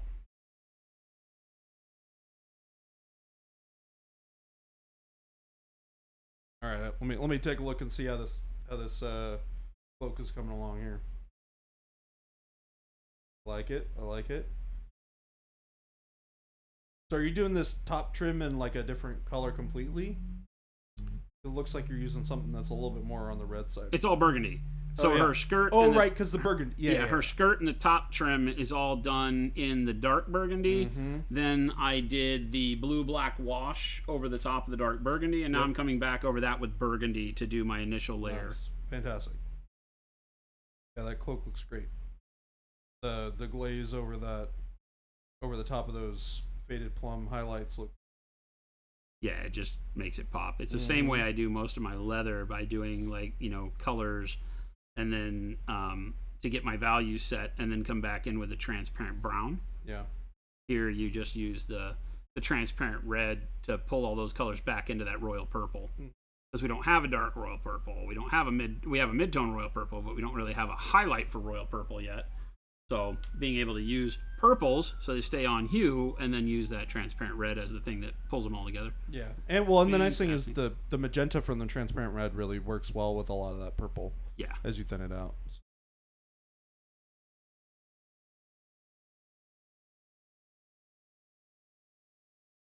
Oh my God. My Noida experiences last night. Oh, tell me all about it. Oh my God, dude. I am gonna try it out tonight. Like I said, I didn't get a chance to last night, but I'm gonna try it out tonight and see what's up. We'll see how long it lasts. God, it was horrible. But tell me about your experiences last night. Horrible. You gotta have more for me than horrible. It was all horrible. It was literally all horrible. I discovered so many things about the game that I wish I hadn't discovered. Oh no. Oh my God, dude. It was just like, oh, really? You walk up close to that thing and it blows up? That's interesting. There's enemies that, because I got a little bit further, I realized I have only ever gotten to the 4th level. Oh no, wow. Because I got, at the end, it tells you versus your previous progression how far you got on this run. And I had a really good one that I was like, oh, this is so much fun. And then, instant die. I don't know. Yeah. Something stupid happened. And so I was really bummed out. And then at the closing screen, it came up and it said, hey, you made it further than you ever have. And it was so many feet deep. And it was I knew I was only on the 4th level. So I was like, oh, so I must not have even made it this far on the 4th level before. And the enemies that are down there are just stupid. There's these propane tanks that I knew about that I had been around before, but the enemies hit the propane tank and they insta-give you. They do like 200 damage. Oh my God. When they explode. Don't you have isn't a good health pool like 250 health or something? I at the time think I had 245. Which was also, I think, the most health I've ever had in a game. 4/5 of your entire health pool, assuming that you haven't already taken damage. Oh, I'd already taken some damage. You're never in a spot where you're taking that for the first time. Yeah. Had some good wands and all that. I did write the seed down, but it took so much out of me. I was like, I'm not playing again ever.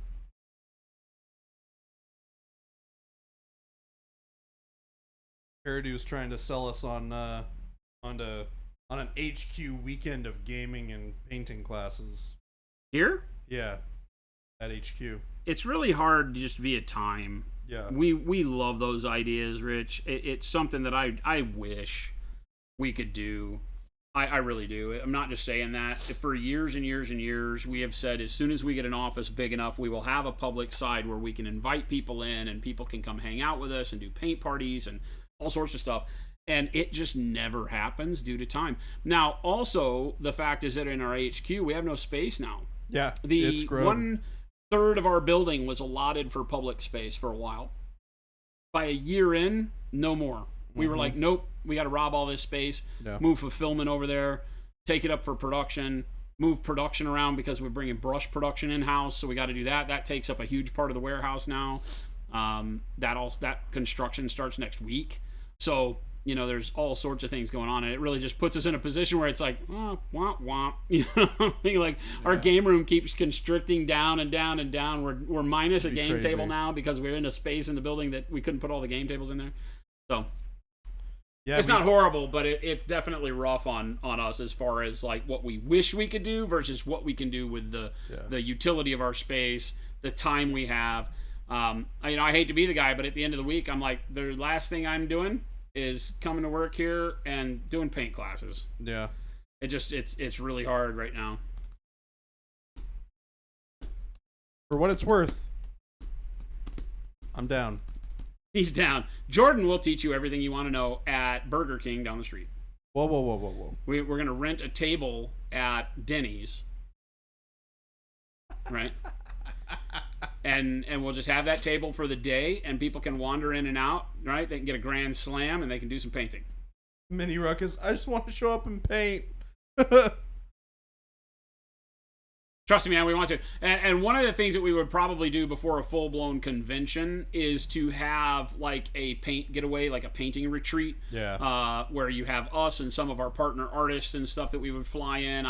One of my visions that I really want to be able to do, because we can do it off-site, is, get a good hotel, maybe Scottsdale area or something like that, Central Phoenix around here someplace, where we can all go in this kind of hotel, environment, restaurants and all that, and do like a 5-day paint retreat where we bring, maybe there's 5 artists, and you get to spend a day with each of 5 artists, and then in the evenings we play games, eat dinner, and have fun. And during the day you're taking a class, and we just rotate people between the 5 artists. So by the end of the week, everybody's gotten to sit with each of the 5 artists. Yeah. All 5 artists are teaching every day. That's what we have as a kind of a functional plan. We just need to find a facility. The big problem in Phoenix is finding a facility that doesn't make it to where it's like, $1,200 or more for you to buy a ticket. Because we want to make sure we bake in value. We're not trying to treat it as an income generator, but it does need to pay for the artist to be here and things like that. And so it's just very expensive to find those places. But and granted, we haven't put our full effort into it yet, but one of the things as we get, a little bit more momentum behind us that we'll be looking at is that. T. Schmidt, yes, but it's just a hobby-focused one where we all hang out.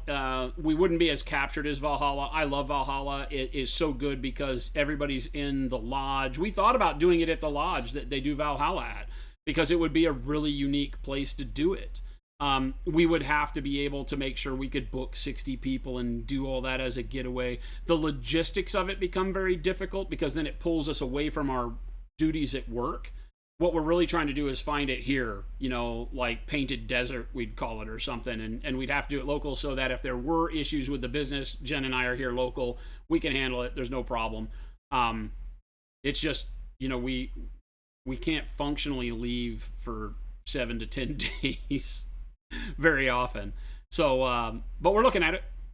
I don't know how soon we'd be able to come up with it. Jen and I kind of stopped looking for places for it.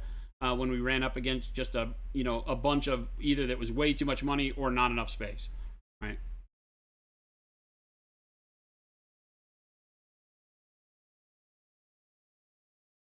Oh yeah, Phantom. Yeah, it would have to be a summer event. Yep. Okay, if I rent a room at a hotel, will you show up if I build Fuse Fest? Yes.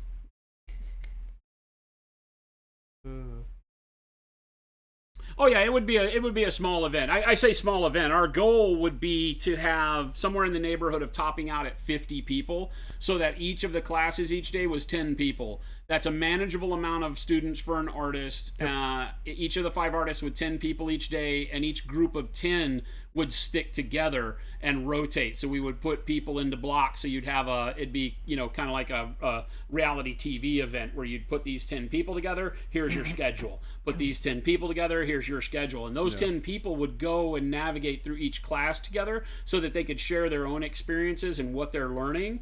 In little breakout groups and sessions, but each artist then would get a different group of 10 people each day, is our concept.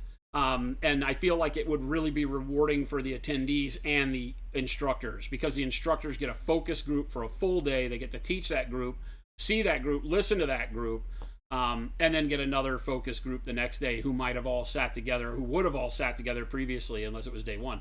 And so I think that creates a neat symbiotic kind of approach to it, where you get a whole class understanding the questions better than when you just show up in a room full of randos.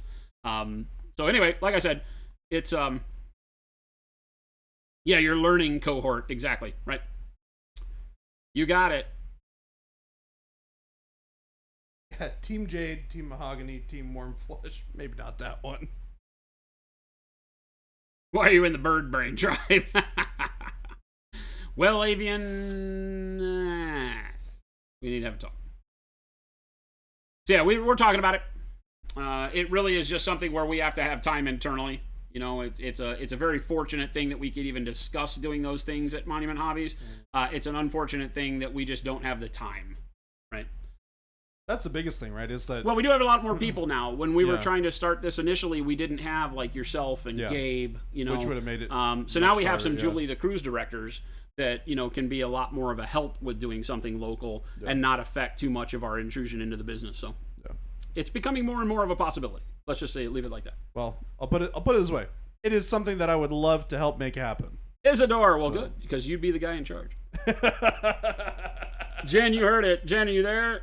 She had to stop by the old house, so maybe she's not there. But you're putting me in charge of Monument Hobbies. Jordan is in charge of Fuse Fest. There you go. Fuse Fest, yeah. So, Isadore, thank you for the raid. Welcome, everybody. Welcome, everyone. Hi. We're talking a bunch of nonsense. Jordan's sitting in the comfy chair. I'm enjoying this sitting in the comfy chair. I am painting Morgana Le Fay. I painted a bit today. Been working on her, whatever you call that, shawl. Oh, Jen heard it. Oh no, it's real. There you go. It's been written down and logged in the. He said he'd in the do histories. It. He said he'd do it. So there you go, chat. You know what? Hey, I'll say it again.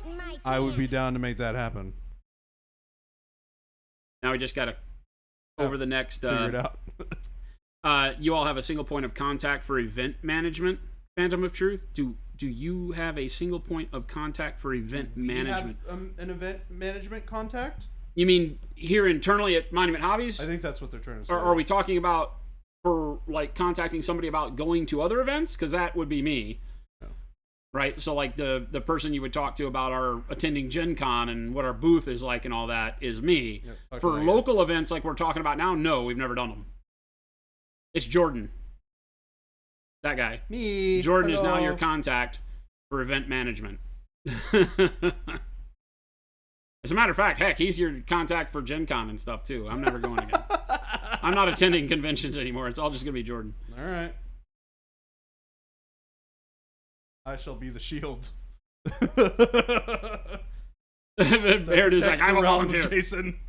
I will volunteer. Baby J, let's do this. All right. We have had people since year one say we need to be doing something along those lines, and it's just been our inability to gather enough time to do it. But, you know, we are serious about wanting to. We just need to make it happen. We need to find a way to create the environment, and getting the people here isn't going to be the biggest thing. The biggest thing is going to be finding the event space, making sure it meets our needs. In our heads, we want it to be a la Valhalla, where everybody's captured, so they can't just run off and not be there and have other stuff to do. And if you just get a general hotel, it's like, well, you know. I mean, you can do it in a hotel. But everybody splits up, and it's not as, you know. It depends. It depends on the layout of the hotel and how their rooms are set up. Because I think if it has, you know, areas where there's a lot of rooms together, then it doesn't feel mansion. So.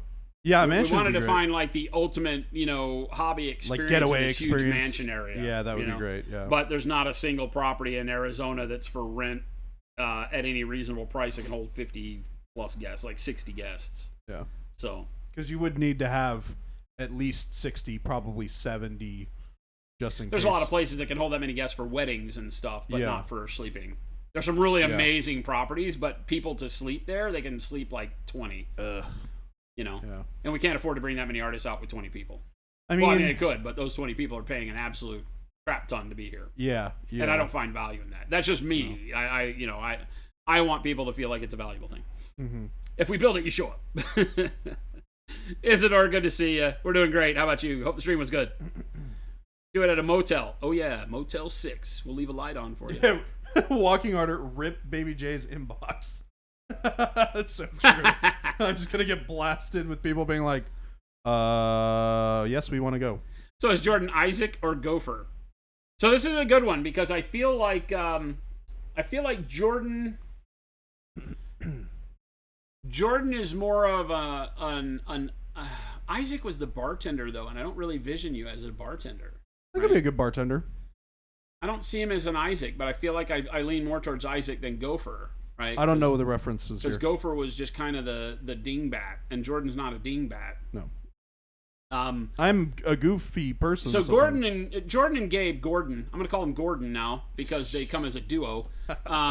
So Gabe and Jordan, I think, are both halves of Julie the cruise director. Right? I would be Captain Stubing, and they are Julie the cruise director. I just have the luxury of having two. Isaac is a good listener. Well, Jordan's definitely out. Oh my god! My heart! I have been slain! Jordan's definitely out. Oh god. That guy couldn't listen. Hey, I listen pretty good. I'm still stuck on the idea of a motel because I have this vision of this motel that's down on like Van Buren and 24th Street. That's right in the. I think across the street is the psychological prison. Oh my right? The psych ward prison. I'm in. Let's do it. Let's book it. It's like a whole horror experience. You know, it's like an experience vacation. It's a panic room. I'm just envisioning. I'm envisioning this motel that we almost stayed the night at when I got here. I don't know if you remember this. You mentioned it. Yeah, it was like up off the 17. Yeah, where I was like, not happening. Yeah, yeah. I will sleep in my car. We almost did that night. That was a rough night. Kernville, fly fishing in the morning and evenings, paint during the day. So we've looked at a lot of places that were close to the valley. There's a really neat kind of dude ranch place. But it doesn't have enough common areas to do the classes. And if we have to do it in summer due to pricing and availability of flights getting down here where you're not competing with the PGA and all the stuff that goes on here in the cool weather months, you know, if you're not familiar, we're in Phoenix, Arizona, and in the winter, which starts in, say, late October and goes until May, our population increases by like 40 billion people because all the snowbirds come and live in our city and in the outskirts of our city, and literally our population increases tenfold. I still haven't seen this yet. It's crazy. And all the events that happen, every spring training happens in there for baseball, and so you have all of this craziness, the PGA, all sorts of golfing events, and it's just a great place to be weather-wise. So everything increases by tenfold also in price of renting places, Airbnbs, hotel rooms all night. So we'd have to do it in summer, so the heat's going to be abusive. But there are some really good places. You know, there's a neat convention center downtown. There is the availability to get big portions of the convention center. I don't know that we're big enough to do that, but there are neat hotels downtown that would be a lot of fun. There are good restaurants and things to do in downtown. So it might be a good way to keep us kind of captured, you know, to do it downtown. It's also not super If we do it in far away. Scottsdale, my fear is that every night you lose everybody to clubs in Scottsdale and you roll the dice on who shows up the next morning. Yeah. But we'll play. We'll see. Well, the nice thing about downtown is that it's also very close to HQ. So for transporting stuff, banners. Yeah, that's the whole that thing. kind The of logistics crud, of it it's being a in lot easier. Phoenix are much easier because we just take, you know, multiple cars or rent a van locally and it's done. Yeah. You know, Well, I mean, we have the trailer. and if we need anything from power strip to who knows what, Yeah, you you know, just it's drive down these the Staples street to the down office, yeah, and exactly. we can bring everybody to the office and do tours of the office. There's a lot more that we can do. Yeah. So yeah, we're looking at it. I'm glad to see that everybody would be interested. I don't think it would be hard to put 50 people in it. I think the bigger problem goodness, would no. be that we would sell 4 or 5 million tickets to it. And so we need to be able to make sure that we can keep a message relayed that, you know, hey, you know, tickets are limited to 50 people. Yeah. Don't feel left out. We'll figure out how to make it bigger, you know. This is our first time doing it. Yeah. like Holy hell, I think we could probably just tell chat over the course of a week's worth of streams and have it be sold out and not That's have to probably piss true. off of the whole rest of the world. Yeah. Yeah. But we'll see. That might be a fun way to do it to start with, is to do it through chat.